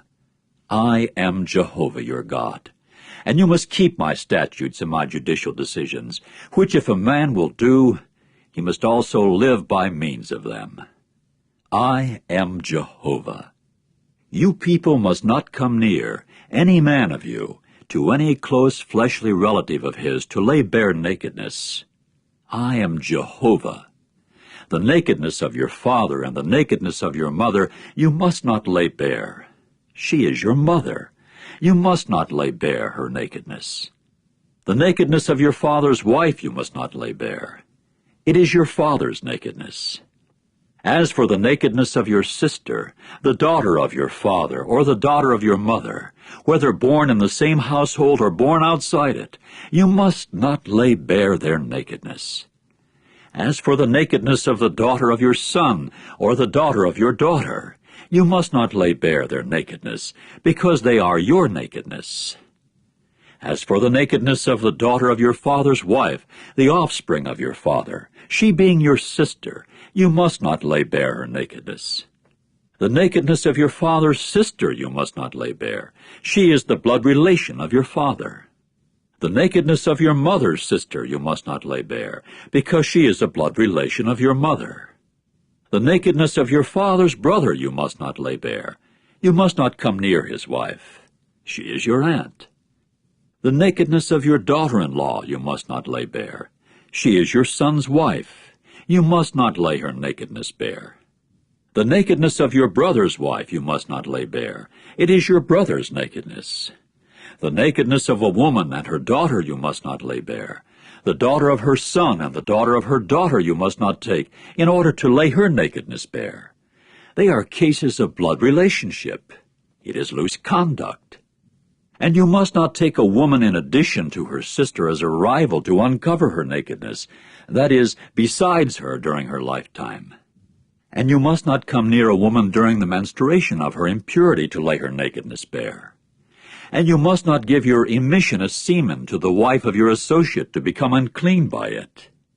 And you must not allow the devoting of any of your offspring to Molech. You must not profane the name of your God that way. I am Jehovah. And you must not lie down with a male the same as you lie down with a woman. It is a detestable thing. And you must not give your emission to any beast to become unclean by it, and a woman should not stand before a beast to have connection with it. It is a violation of what is natural. Do not make yourselves unclean by any of these things, because by all these things the nations whom I am sending out from before you have made themselves unclean. Consequently the land is unclean, and I shall bring punishment for its error upon it, and the land will vomit its inhabitants out. And you yourselves must keep my statutes and my judicial decisions, and you must not do any of all these detestable things, whether a native or an alien resident who is residing as an alien in your midst. For all these detestable things the men of the land who were before you have done, so that the land is unclean. Then the land will not vomit you out for your defiling it, the same way as it will certainly vomit the nations out who were before you. In case anyone does any of all these detestable things, then the souls doing them must be cut off from among their people. And you must keep your obligation to me, not to carry on any of the detestable customs that have been carried on before you, that you may not make yourselves unclean by them. I am Jehovah, your God. Chapter 19. And Jehovah spoke further to Moses, saying, Speak to the entire assembly of the sons of Israel, and you must say to them, You should prove yourselves holy, because I, Jehovah your God, am holy. You should fear each one his mother and his father, and my Sabbaths you should keep. I am Jehovah your God. Do not turn yourselves to valueless gods, and you must not make molten gods for yourselves. I am Jehovah, your God. Now in case you should sacrifice a communion sacrifice to Jehovah, you should sacrifice it to gain approval for yourselves. On the day of your sacrifice, and directly the next day, it should be eaten, but what is left over till the third day should be burned in the fire. If, though, it should at all be eaten on the third day, it is a foul thing. It will not be accepted with approval, and the one eating it will answer for his error, because he has profaned a holy thing of Jehovah, and that soul must be cut off from his people. And when you people reap the harvest of your land, you must not reap the edge of your field completely, and the gleaning of your harvest you must not pick up. Also, you must not gather the leftovers of your vineyard, and you must not pick up the scattered grapes of your vineyard. For the afflicted one and the alien resident you should leave them. I am Jehovah, your God. You people must not steal, and you must not deceive, and you must not deal falsely anyone with his associate. And you must not swear in my name to a lie, so that you do profane the name of your God. I am Jehovah. You must not defraud your fellow, and you must not rob. The wages of a hired laborer should not stay all night with you until morning. You must not call down evil upon a deaf man, and before a blind man you must not put an obstacle, and you must be in fear of your God. I am Jehovah. You people must not do injustice in the judgment. You must not treat the lowly with partiality, and you must not prefer the person of a great one. With justice you should judge your associate. You must not go around among your people for the sake of slandering. You must not stand up against your fellow's blood. I am Jehovah. You must not hate your brother in your heart. You should by all means reprove your associate, that you may not bear sin along with him. You must not take vengeance nor have a grudge against the sons of your people, and you must love your fellow as yourself. I am Jehovah. You people should keep my statutes. You must not interbreed your domestic animals of two sorts. You must not sow your field with seeds of two sorts, and you must not put upon yourself a garment of two sorts of thread, mixed together. Now in case a man lies down with a woman and has an emission of semen, when she is a maidservant designated for another man, and she has not in any way been redeemed, nor has freedom been given her, punishment should take place. They should not be put to death, because she was not set free. And he must bring his guilt offering to Jehovah to the entrance of the tent of meeting, a ram of guilt offering. And the priest must make atonement for him with the ram of the guilt offering before Jehovah for his sin that he committed, and his sin that he committed must be forgiven him. And in case you people come into the land, and you must plant any tree for food, you must also consider its fruitage impure as its foreskin. For 3 years it will continue uncircumcised for you. It should not be eaten. But in the 4th year all its fruit will become a holy thing of festal exaltation to Jehovah. And in the 5th year you may eat its fruit in order to add its produce to yourselves. I am Jehovah your God. You must eat nothing along with blood. You must not look for omens, and you must not practice magic. You must not cut your side locks short around, and you must not destroy the extremity of your beard. And you must not make cuts in your flesh for a deceased soul, and you must not put tattoo marking upon yourselves. I am Jehovah. Do not profane your daughter by making her a prostitute, in order that the land may not commit prostitution, and the land actually be filled with loose morals. My Sabbaths you should keep, and you should stand in awe of my sanctuary. I am Jehovah.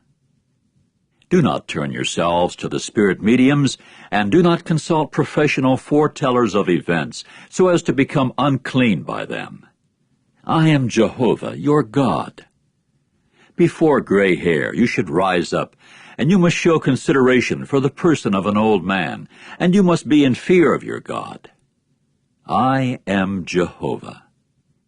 And in case an alien resident resides with you as an alien in your land, you must not mistreat him. The alien resident who resides as an alien with you should become to you like a native of yours, and you must love him as yourself. For you became alien residents in the land of Egypt. I am Jehovah, your God.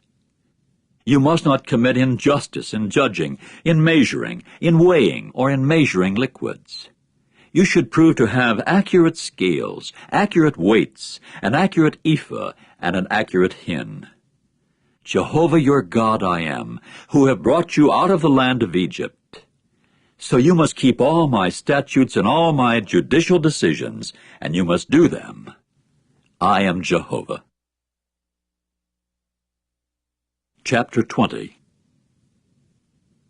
And Jehovah went on speaking to Moses, saying, You are to say to the sons of Israel, Any man of the sons of Israel, and any alien resident who resides as an alien in Israel, who gives any of his offspring to Molech, should be put to death without fail. The people of the land should pelt him to death with stones. And as for me, I shall set my face against that man, and I will cut him off from among his people, because he has given some of his offspring to Molech for the purpose of defiling my holy place and to profane my holy name. And if the people of the land should deliberately hide their eyes from that man when he gives any of his offspring to Molech by not putting him to death, then I, for my part, shall certainly fix my face against that man and his family, and I shall indeed cut him, and all those who have immoral intercourse along with him, in having immoral intercourse with Molech, off from among their people. As for the soul who turns himself to the spirit mediums and the professional foretellers of events, so as to have immoral intercourse with them, I shall certainly set my face against that soul and cut him off from among his people. And you must sanctify yourselves and prove yourselves holy, because I am Jehovah your God. And you must keep my statutes and do them. I am Jehovah, who is sanctifying you. In case there should be any man who calls down evil upon his father and his mother, he should be put to death without fail. It is his father and his mother upon whom he has called down evil. His own blood is upon him. Now a man who commits adultery with another man's wife is one who commits adultery with the wife of his fellow man. He should be put to death without fail, the adulterer and the adulteress as well. And a man who lies down with his father's wife has laid bare the nakedness of his father. Both of them should be put to death without fail. Their own blood is upon them. And where a man lies down with his daughter-in-law, both of them should be put to death without fail. They have committed a violation of what is natural. Their own blood is upon them. And when a man lies down with a male, the same as one lies down with a woman, both of them have done a detestable thing. They should be put to death without fail. Their own blood is upon them. And where a man takes a woman and her mother, it is loose conduct. They should burn him and them in the fire, in order that loose conduct may not continue in your midst. And where a man gives his seminal emission to a beast, he should be put to death without fail, and you should kill the beast. And where a woman approaches any beast to have a connection with it, you must kill the woman and the beast. They should be put to death without fail. Their own blood is upon them. And where a man takes his sister, the daughter of his father or the daughter of his mother, and he does see her nakedness, and she herself sees his nakedness, it is shame. So they must be cut off before the eyes of the sons of their people. It is the nakedness of his sister that he has laid bare. He should answer for his error. And where a man lies down with a menstruating woman and does lay bare her nakedness, he has exposed her source, and she herself has laid bare the source of her blood. So both of them must be cut off from among their people. And the nakedness of your mother's sister and of your father's sister you must not lay bare, because it is his blood relation that one has exposed. They should answer for their error. And a man who lies down with his uncle's wife has laid bare the nakedness of his uncle. They should answer for their sin. They should die childless. And where a man takes his brother's wife, it is something abhorrent. It is the nakedness of his brother that he has laid bare. They should become childless. And you people must keep all my statutes and all my judicial decisions and do them, that the land to which I am bringing you to dwell in it may not vomit you out. And you must not walk in the statutes of the nations whom I am sending out from before you, because they have done all these things, and I abhor them. Hence I said to you, you for your part will take possession of their ground, and I for my part shall give it to you to take possession of it, a land flowing with milk and honey.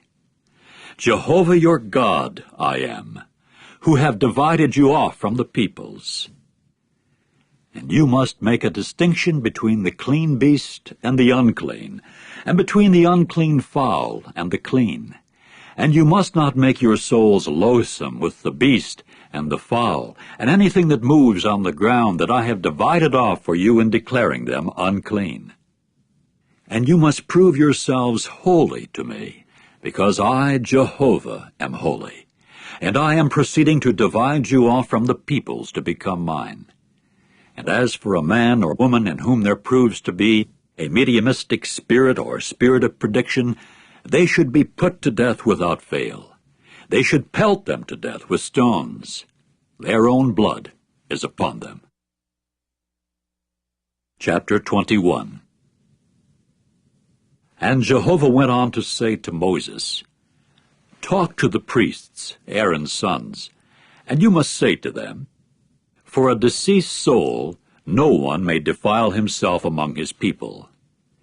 But for a blood relation of his, who is close to him, for his mother, and for his father, and for his son, and for his daughter, and for his brother, and for his sister, a virgin who is close to him, who has not become a man's, for her he may defile himself. He may not defile himself for a woman possessed by an owner among his people, so as to make himself profane. They should not produce baldness upon their heads, and the extremity of their beard they should not shave, and on their flesh they should not make an incision. They should prove themselves holy to their God, and they should not profane the name of their God, because they are those presenting Jehovah's offerings made by fire, the bread of their God, and they must prove themselves holy. A prostitute or a violated woman they should not take, and a woman divorced from her husband they should not take, because he is holy to his God. So you must sanctify him, because he is one presenting the bread of your God. He should prove to be holy to you, because I, Jehovah, who am sanctifying you, am holy. Now in case the daughter of a priest should make herself profane by committing prostitution, it is her father that she is profaning. She should be burned in the fire. And as for the high priest of his brothers, upon whose head the anointing oil would be poured, and whose hand was filled with power to wear the garments, he should not let his head go ungroomed, and he should not tear his garments. And he should not come to any dead soul. For his father and his mother he may not defile himself. He should also not go out from the sanctuary, and not profane the sanctuary of his God, because the sign of dedication, the anointing oil of his God, is upon him. I am Jehovah. And for his part, he should take a woman in her virginity. As for a widow or a divorced woman, and one violated, a prostitute, none of these may he take, but he should take a virgin from his people as a wife. And he should not profane his seed among his people, because I am Jehovah who is sanctifying him. And Jehovah continued to speak to Moses, saying, Speak to Aaron, saying, No man of your seed throughout their generations, in whom there proves to be a defect, may come near to present the bread of his God. In case there is any man in whom there is a defect, he may not come near, a man blind or lame, or with his nose slit, or with one member too long, or a man in whom there proves to be a fracture of the foot, or a fracture of the hand, or hunchback, or thin, or diseased in his eyes, or scabby, or having ringworms, or having his testicles broken. Any man of the seed of Aaron the priest, in whom there is a defect, may not approach to present Jehovah's offerings made by fire. There is a defect in him. He may not approach to present the bread of his God. He may eat the bread of his God from the most holy things and from the holy things. However, he may not come in near the curtain, and he may not approach the altar, because there is a defect in him, and he should not profane my sanctuary, for I am Jehovah who is sanctifying them. Accordingly, Moses spoke to Aaron and his sons and all the sons of Israel. Chapter 22. And Jehovah spoke further to Moses, saying, Speak to Aaron and his sons, that they may keep themselves separate from the holy things of the sons of Israel, and not profane my holy name in the things they are sanctifying to me. I am Jehovah. Say to them, Throughout your generations, any man of all your offspring who comes near to the holy things, which the sons of Israel will sanctify to Jehovah, while his uncleanness is upon him, that soul must be cut off from before me. I am Jehovah. No man of Aaron's offspring, when he is leprous or has a running discharge, may eat of the holy things until he becomes clean. Neither he who touches anyone unclean by a deceased soul, or a man from whom there goes out a seminal emission, nor a man who touches any swarming thing that is unclean for him, or touches a man who is unclean for him, as respects any uncleanness of his. The soul who touches any such must be unclean until the evening, and may not eat any of the holy things, but he must bathe his flesh in water. When the sun is set, he must also be clean, and afterward he may eat some of the holy things, because it is his bread. He should also not eat any body already dead, or anything torn by wild beasts, so as to become unclean by it. I am Jehovah. And they must keep their obligation to me, that they may not carry sin because of it, and have to die for it because they were profaning it. I am Jehovah who is sanctifying them. And no stranger at all may eat anything holy. No settler with a priest, nor a hired laborer, may eat anything holy. But in case a priest should purchase a soul, as a purchase with his money, he as such may share in eating it. As for slaves born in his house, they as such may share in eating his bread. And in case the daughter of a priest should become a man's who is a stranger, she as such may not eat of the contribution of the holy things. But in case the daughter of a priest should become a widow or divorced when she has no offspring, and she must return to her father's house as in her youth, she may eat some of her father's bread, but no stranger at all may feed on it. Now in case a man eats a holy thing by mistake, he must then add the fifth of it to it, and must give the holy thing to the priest. So they should not profane the holy things of the sons of Israel, which they may contribute to Jehovah, and actually cause them to bear the punishment of guiltiness because of their eating their holy things. For I am Jehovah who is sanctifying them. And Jehovah continued to speak to Moses, saying, Speak to Aaron and his sons and all the sons of Israel, and you must say to them, As for any man of the house of Israel, or some alien resident in Israel, who presents his offering, for any of their vows, or for any of their voluntary offerings, which they may present to Jehovah for a burnt offering, to gain approval for you, it must be sound, a male among the herd, among the young rams, or among the goats. Anything in which there is a defect you must not present, because it will not serve to gain approval for you. And in case a man should present a communion sacrifice to Jehovah in order to pay a vow or as a voluntary offering, it should prove to be a sound one among the herd or the flock, in order to gain approval. No defect at all should prove to be in it. No case of blindness or fracture or having a cut or wart or scabbiness or ringworm, none of these must you present to Jehovah, and no offering made by fire from them must you put upon the altar for Jehovah. As for a bull or a sheep having a member too long or too short, you may make it a voluntary offering, but for a vow it will not be accepted with approval. But one having the testicles squeezed or crushed or pulled off or cut off, you must not present to Jehovah, and in your land you should not render them up. And any of all these from the hand of a foreigner you must not present as the bread of your God, because their corruption is in them. There is a defect in them.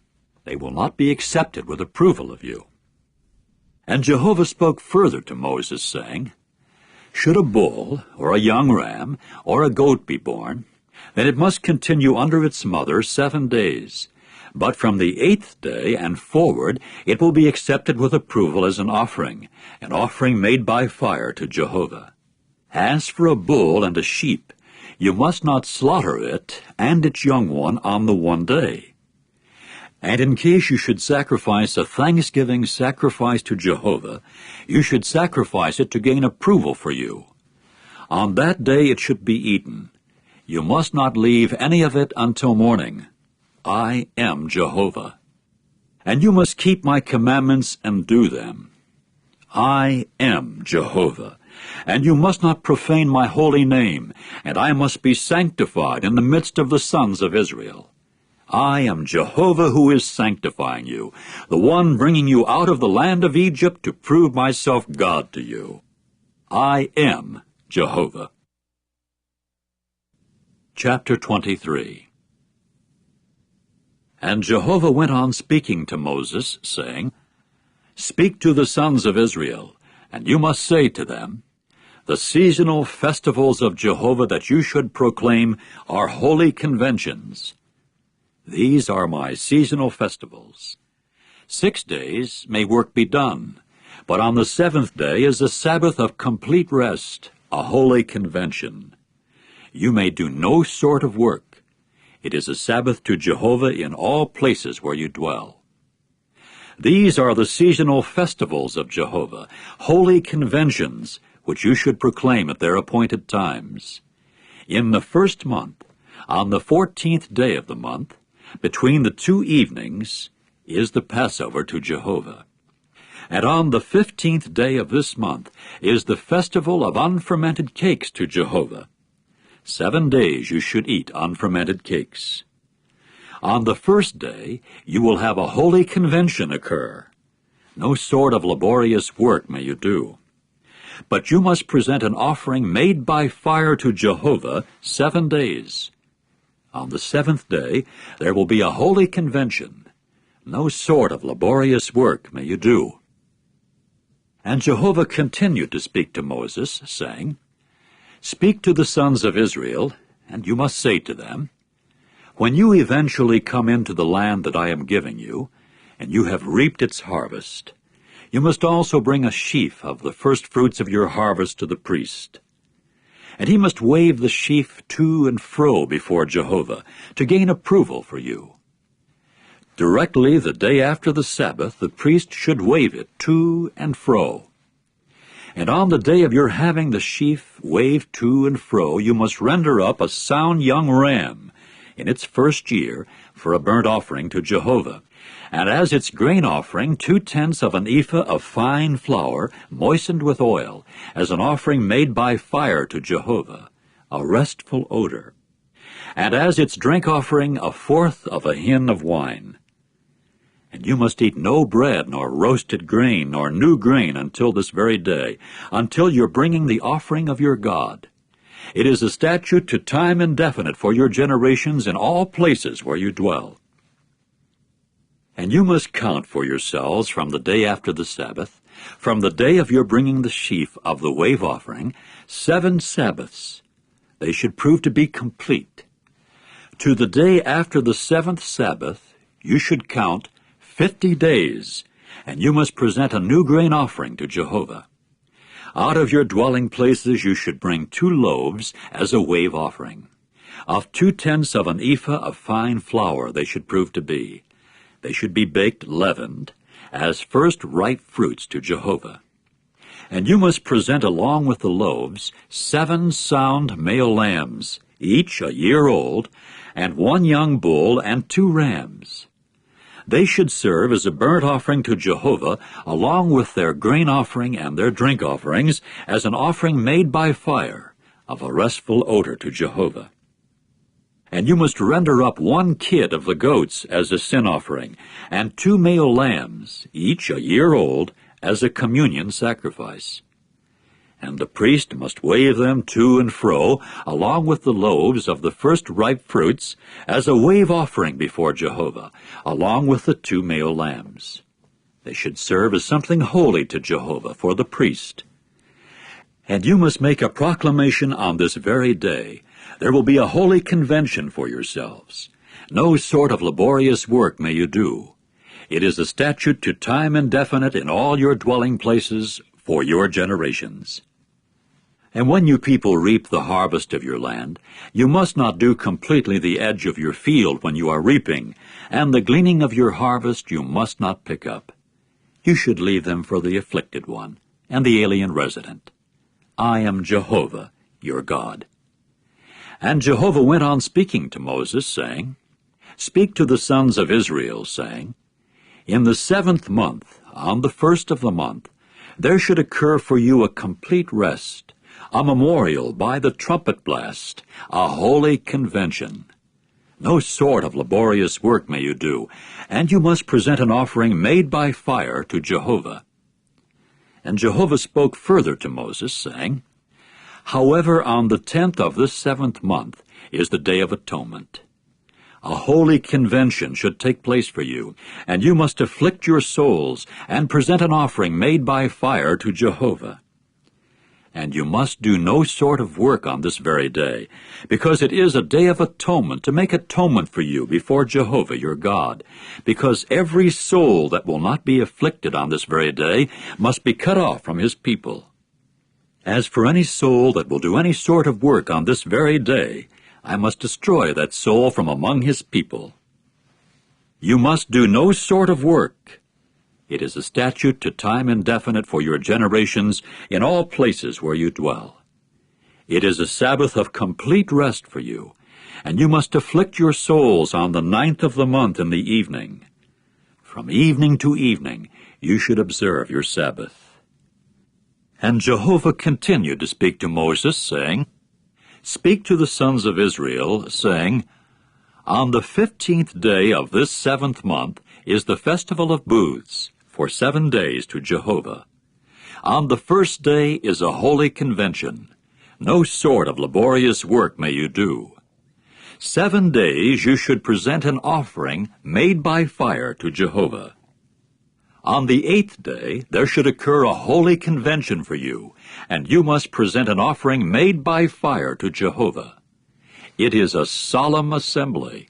No sort of laborious work may you do. These are the seasonal festivals of Jehovah that you should proclaim as holy conventions for presenting an offering made by fire to Jehovah, the burnt offering and the grain offering of the sacrifice and the drink offerings according to the daily schedule, besides the Sabbaths of Jehovah, and besides your gifts, and besides all your vow offerings, and besides all your voluntary offerings, which you should give to Jehovah.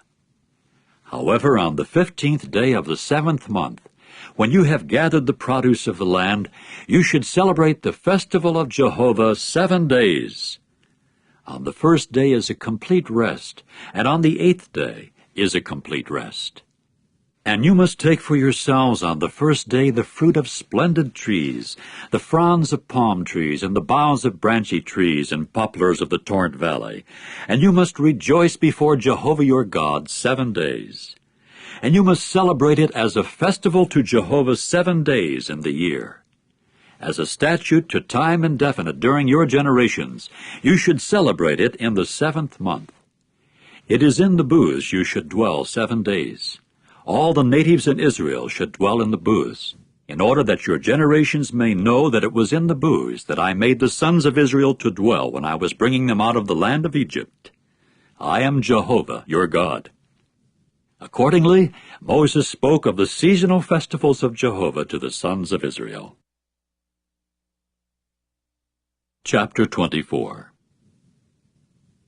And Jehovah proceeded to speak to Moses, saying, Command the sons of Israel that they get for you pure beaten olive oil for the luminary, to light up the lamp constantly. Outside the curtain of the testimony in the tent of meeting, Aaron should set it in order from evening to morning before Jehovah constantly. It is a statute to time indefinite during your generations. Upon the lampstand of pure gold, he should set the lamps in order before Jehovah constantly. And you must take fine flour and bake it up into 12 ring-shaped cakes. 2/10 of an ephah should go to each ring-shaped cake. And you must place them in 2 sets of layers, 6 to the layer set, upon the table of pure gold before Jehovah. And you must put pure frankincense upon each layer set, and it must serve as the bread for a remembrancer, an offering made by fire to Jehovah. On one Sabbath day after another, he should set it in order before Jehovah constantly. It is a covenant to time indefinite with the sons of Israel.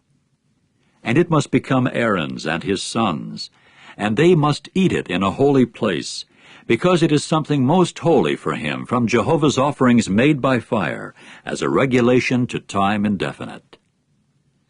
Now a son of an Israelite woman, who, however, was the son of an Egyptian man, went out into the midst of the sons of Israel, and the son of the Israelitess and an Israelite man began to struggle with each other in the camp.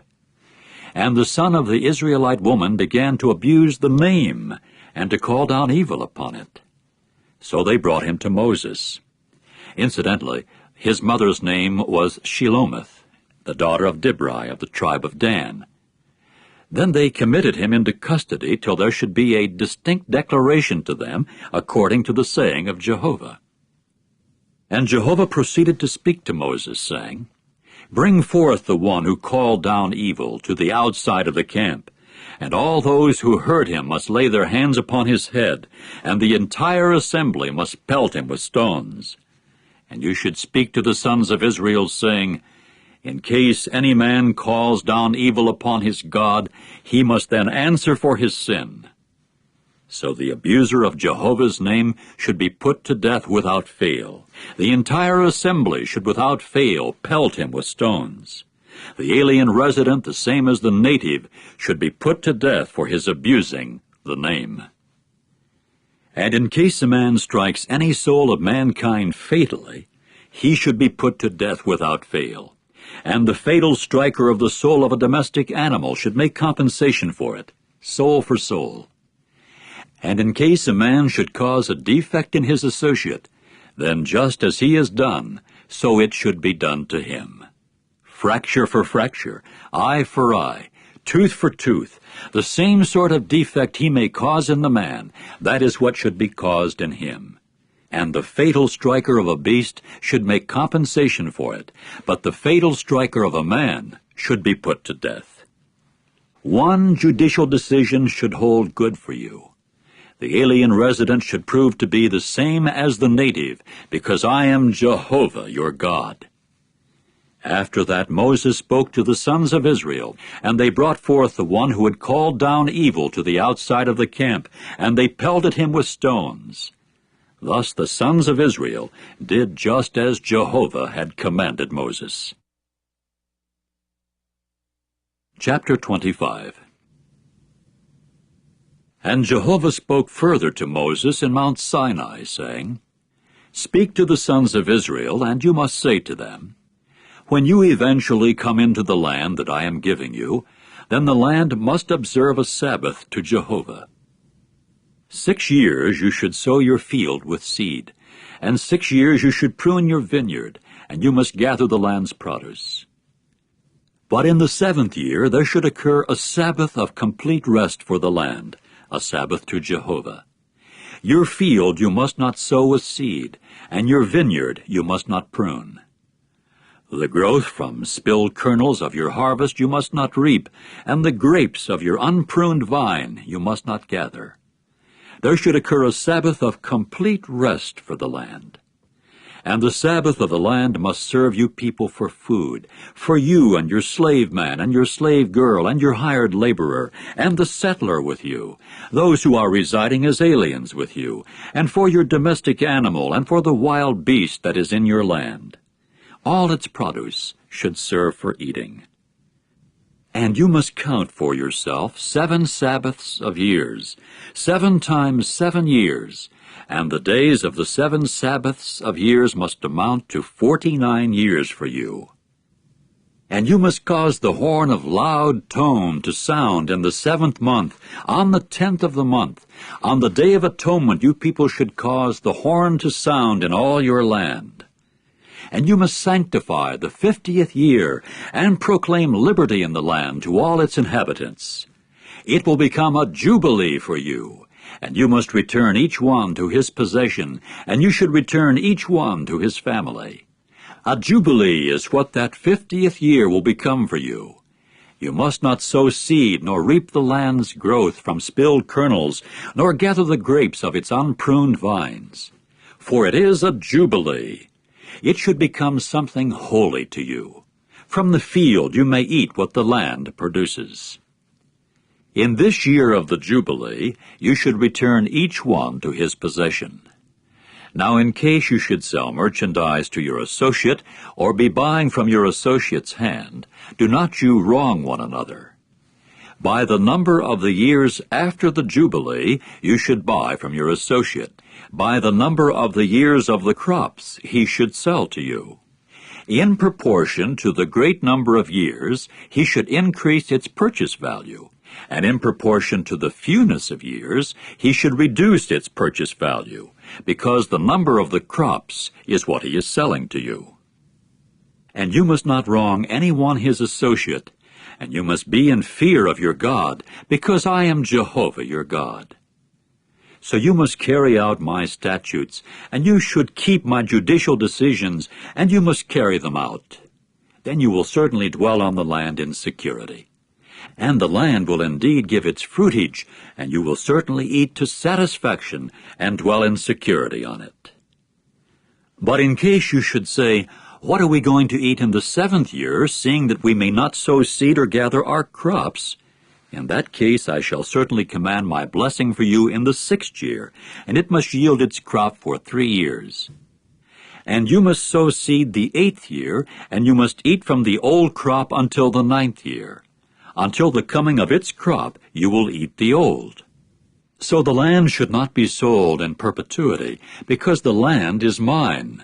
For you are alien residents and settlers from my standpoint. And in all the land of your possession you should grant to the land the right of buying back. In case your brother grows poor and has to sell some of his possession, a repurchaser closely related to him must also come and buy back what his brother sold. And in case anyone proves to have no repurchaser, and his own hand does make gain, and he does find enough for its repurchase, he must also calculate the years from when he sold it, and he must return what money remains over to the man to whom he made the sale, and he must return to his possession. But if his hand does not find enough to give back to him, what he sold must also continue in the hand of its purchaser until the Jubilee year, and it must go out in the Jubilee, and he must return to his possession. Now, in case a man should sell a dwelling house in a walled city, his right of repurchase must also continue till the year from the time of his sale finishes out. His right of repurchase should continue a whole year. But if it should not be bought back before the complete year has come to the full for him, the house that is in the city that has a wall must also stand in perpetuity as the property of its purchaser during his generations. It should not go out in the Jubilee. However, the houses of settlements that have no wall about them should be accounted as part of the field of the country. Right of repurchase should continue for it, and in the Jubilee it should go out. As for cities of the Levites with the houses of the cities of their possession, the right of repurchase should continue to time indefinite for the Levites. And where property of the Levites is not bought back, the house sold in the city of his possession must also go out in the Jubilee, because the houses of the cities of the Levites are their possession in the midst of the sons of Israel.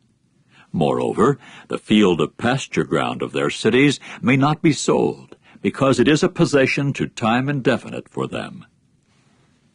And in case your brother grows poor, and so he is financially weak alongside you, you must also sustain him. As an alien resident and a settler, he must keep alive with you.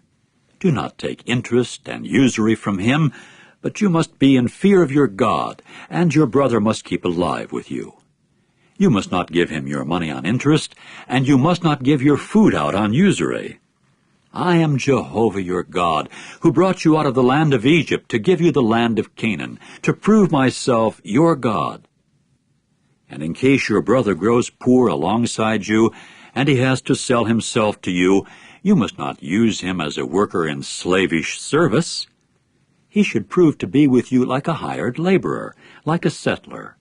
He should serve with you till the Jubilee year. And he must go out from you, he and his sons with him, and he must return to his family, and he should return to the possession of his forefathers. For they are my slaves, whom I brought out of the land of Egypt. They must not sell themselves the way a slave is sold. You must not tread down upon him with tyranny, and you must be in fear of your God. As for your slave man and your slave girl, who become yours from the nations that are round about you people, from them you may buy a slave man and a slave girl. And also from the sons of the settlers who are residing as aliens with you, from them you may buy, and from their families that are with you, whom they had born to them in your land, and they must become your possession. And you must pass them on as an inheritance to your sons after you, to inherit as a possession to time indefinite.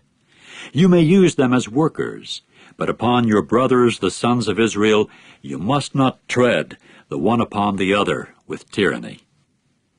But in case the hand of the alien resident or the settler with you becomes wealthy, and your brother has become poor alongside him, and must sell himself to the alien resident or the settler with you, or to a member of the family of the alien resident, after he has sold himself, the right of repurchase will continue in his case. One of his brothers may buy him back, or his uncle, or the son of his uncle may buy him back, or any blood relative of his flesh, one of his family, may buy him back. Or if his own hand has become wealthy, he must also buy himself back.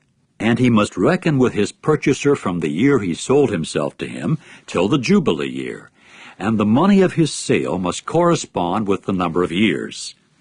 The way work days of a hired laborer are reckoned, he should continue with him. If there are yet many years, he should in proportion to them pay his repurchase price over from the money of his purchase. But if only a few remain of the years until the Jubilee year, he must then make a calculation for himself. In proportion to the years of his, he should pay over his repurchase price. He should continue with him like a hired laborer from year to year. He may not tread him down with tyranny before your eyes. However, if he cannot buy himself back on these terms, he must then go out in the year of Jubilee, he and his sons with him.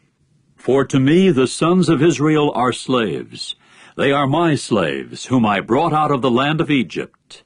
I am Jehovah, your God. Chapter 26. You must not make valueless gods for yourselves, and you must not set up a carved image or a sacred pillar for yourselves, and you must not put a stone as a showpiece in your land in order to bow down toward it, for I am Jehovah your God. You should keep my Sabbaths and stand in awe of my sanctuary. I am Jehovah. If you continue walking in my statutes and keeping my commandments, and you do carry them out, I shall also certainly give your showers of rain at their proper time, and the land will indeed give its yield, and the tree of the field will give its fruit. And your threshing will certainly reach to your grape gathering, and the grape gathering will reach to the sowing of seed, and you will indeed eat your bread to satisfaction and dwell in security in your land. And I will put peace in the land, and you will indeed lie down, with no one making you tremble. And I will make the injurious wild beast cease out of the land, and a sword will not pass through your land. And you will certainly chase your enemies, and they will indeed fall before you by the sword.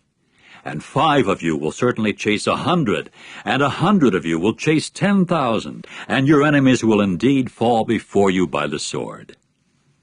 And I will turn myself to you and make you fruitful and multiply you, and I will carry out my covenant with you.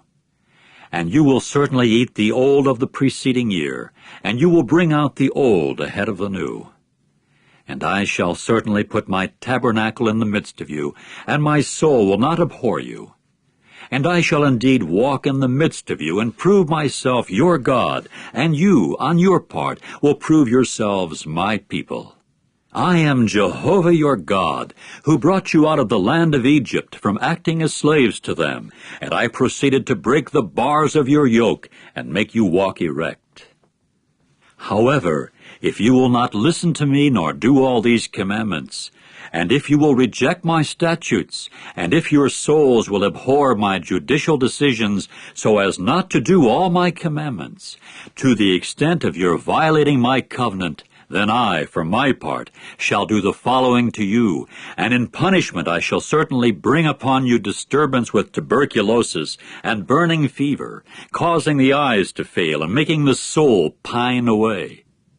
And you will simply sow your seed for nothing, as your enemies will certainly eat it up. And I shall indeed set my face against you, and you will certainly be defeated before your enemies, and those who hate you will just tread down upon you, and you will actually flee when no one is pursuing you. If, though, despite these things you will not listen to me, I shall then have to chastise you 7 times as much for your sins. And I shall have to break the pride of your strength, and make your heavens like iron, and your earth like copper. And your power will simply be expended for nothing, as your earth will not give its yield, and the tree of the earth will not give its fruit. But if you keep walking in opposition to me, and not wishing to listen to me, I shall then have to inflict 7 times more blows upon you according to your sins.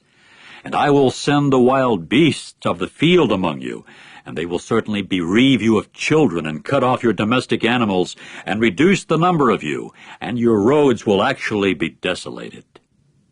Nevertheless, if with these things you do not let yourselves be corrected by me, and you just have to walk in opposition to me, yes, I shall then have to walk in opposition to you, and I, even I, shall have to strike you 7 times for your sins. And I shall certainly bring upon you a sword wreaking vengeance for the covenant, and you will indeed gather yourselves into your cities, and I shall certainly send pestilence into the midst of you, and you must be given into the hand of an enemy.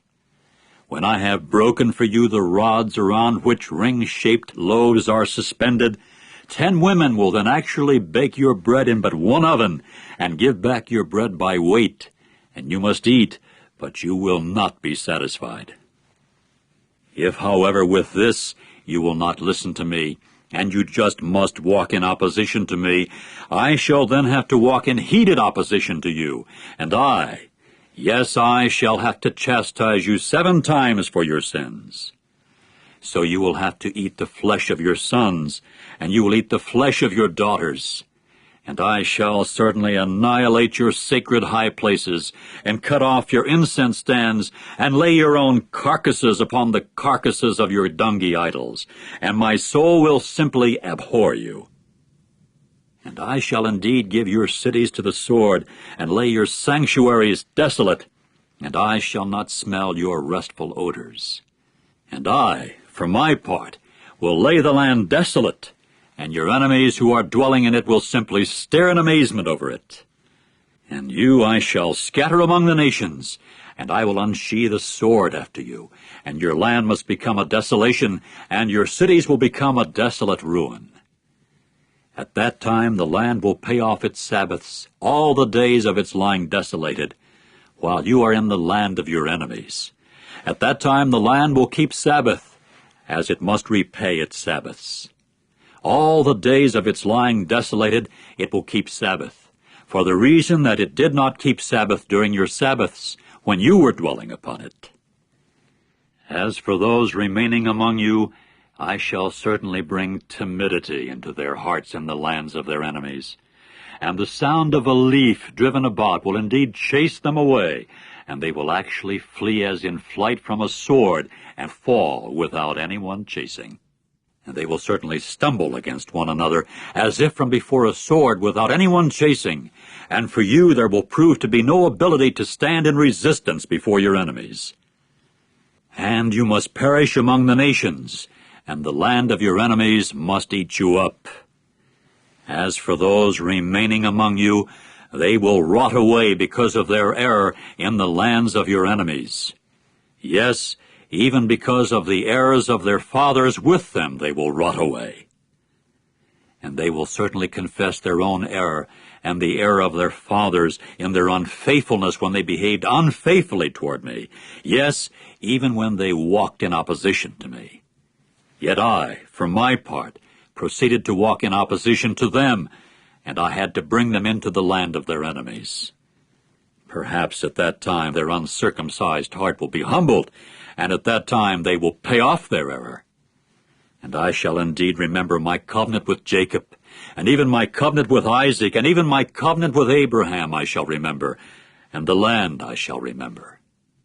All the while the land was left abandoned by them, and was paying off its Sabbaths, while it was lying desolated without them, and they themselves were paying for their error, even because they had rejected my judicial decisions, and their souls had abhorred my statutes. And yet for all this, while they continue in the land of their enemies, I shall certainly not reject them, nor abhor them, so as to exterminate them, to violate my covenant with them. For I am Jehovah, their God. And I will remember in their behalf the covenant of the ancestors whom I brought forth out of the land of Egypt under the eyes of the nations, in order to prove myself their God. I am Jehovah. These are the regulations and the judicial decisions and the laws that Jehovah set between himself and the sons of Israel in Mount Sinai by means of Moses. Chapter 27. And Jehovah continued to speak to Moses, saying, Speak to the sons of Israel, and you must say to them, In case a man makes a special vow offering of souls to Jehovah according to the estimated value, and the estimated value has to be of a male from 20 years old up to 60 years old, the estimated value must then become 50 shekels of silver by the shekel of the holy place. But if it is a female, the estimated value must then become 30 shekels. And if the age is from 5 years old up to 20 years old, the estimated value of the male must then become 20 shekels, and for the female, 10 shekels. And if the age is from a month old up to 5 years old, the estimated value of the male must then become 5 shekels of silver, and for the female the estimated value must be 3 shekels of silver. Now if the age is from 60 years old upward, if it is a male, the estimated value must then become 15 shekels, and for the female 10 shekels. But if he has become too poor for the estimated value, he must then stand the person before the priest, and the priest must put a valuation upon him. According to what the vower can afford, the priest will put a valuation upon him. And if it is a beast such as one presents in offering to Jehovah, everything of what he may give to Jehovah will become something holy. He may not replace it, and he may not exchange it with good for bad, or with bad for good. But if he should exchange it at all with beast for beast, it itself must then become, and what is exchanged for it should become, something holy. And if it is any unclean beast, such as one may not present an offering to Jehovah, he must then stand the beast before the priest. And the priest must put a valuation upon it, whether it is good or bad. According to the value estimated by the priest, so it should become. But if he wants to buy it back at all, he must then give a fifth of it in addition to the estimated value. Now, in case a man should sanctify his house as something holy to Jehovah, the priest must then make a valuation of it, whether it is good or bad. According to what valuation the priest makes of it, so much it should cost. But if the sanctifier wants to buy his house back, he must then give a fifth of the money of the estimated value in addition to it, and it must become his. And if it is some of the field of his possession that a man would sanctify to Jehovah, the value must then be estimated in proportion to its seed. If a homer of barley seed, then at 50 shekels of silver. If he should sanctify his field from the year of Jubilee on, it should cost according to the estimated value. And if it is after the Jubilee that he sanctifies his field, the priest must then calculate for him the price in proportion to the years that are left over until the next year of Jubilee, and a deduction should be made from the estimated value.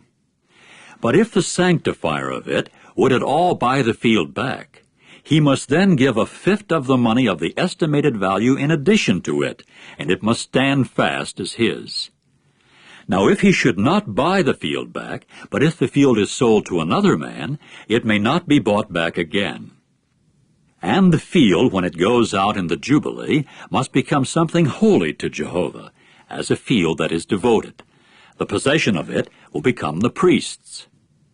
And if he sanctifies to Jehovah a field purchased by him, that is no part of the field of his possession, the priest must then calculate for him the amount of the valuation up till the year of Jubilee, and he must give the estimated value on that day. It is something holy to Jehovah. In the year of Jubilee, the field will return to the one from whom he bought it, to the one to whom the possession of the land belongs. Now every value should be estimated in the shekel of the holy place. The shekel should amount to 20 gerahs. Only the firstborn among beasts, which is born as the firstborn for Jehovah, no man should sanctify it. Whether bull or sheep, it belongs to Jehovah. And if it is among the unclean beasts, and he must redeem it according to the estimated value, he must then give a fifth of it in addition to it. But if it should not be bought back, it must then be sold according to the estimated value. Only no sort of devoted thing that a man might devote to Jehovah for destruction out of all that is his, whether from mankind or beasts, or from the field of his possession, may be sold, and no sort of devoted thing may be bought back. It is something most holy to Jehovah. No devoted person who might be devoted to destruction from among mankind may be redeemed. He should be put to death without fail. And every 10th part of the land, out of the seed of the land, and the fruit of the tree, belongs to Jehovah. It is something holy to Jehovah. And if a man wants to buy any of his 10th part back at all, he should give a fifth of it in addition to it. As for every 10th part of the herd and flock, everything that passes under the crook, the 10th head should become something holy to Jehovah. He should not examine whether it is good or bad, neither should he exchange it. But if he would exchange it at all, it itself must then become, and what is exchanged for it should become, something holy. It may not be bought back. These are the commandments that Jehovah gave Moses as commands to the sons of Israel in Mount Sinai.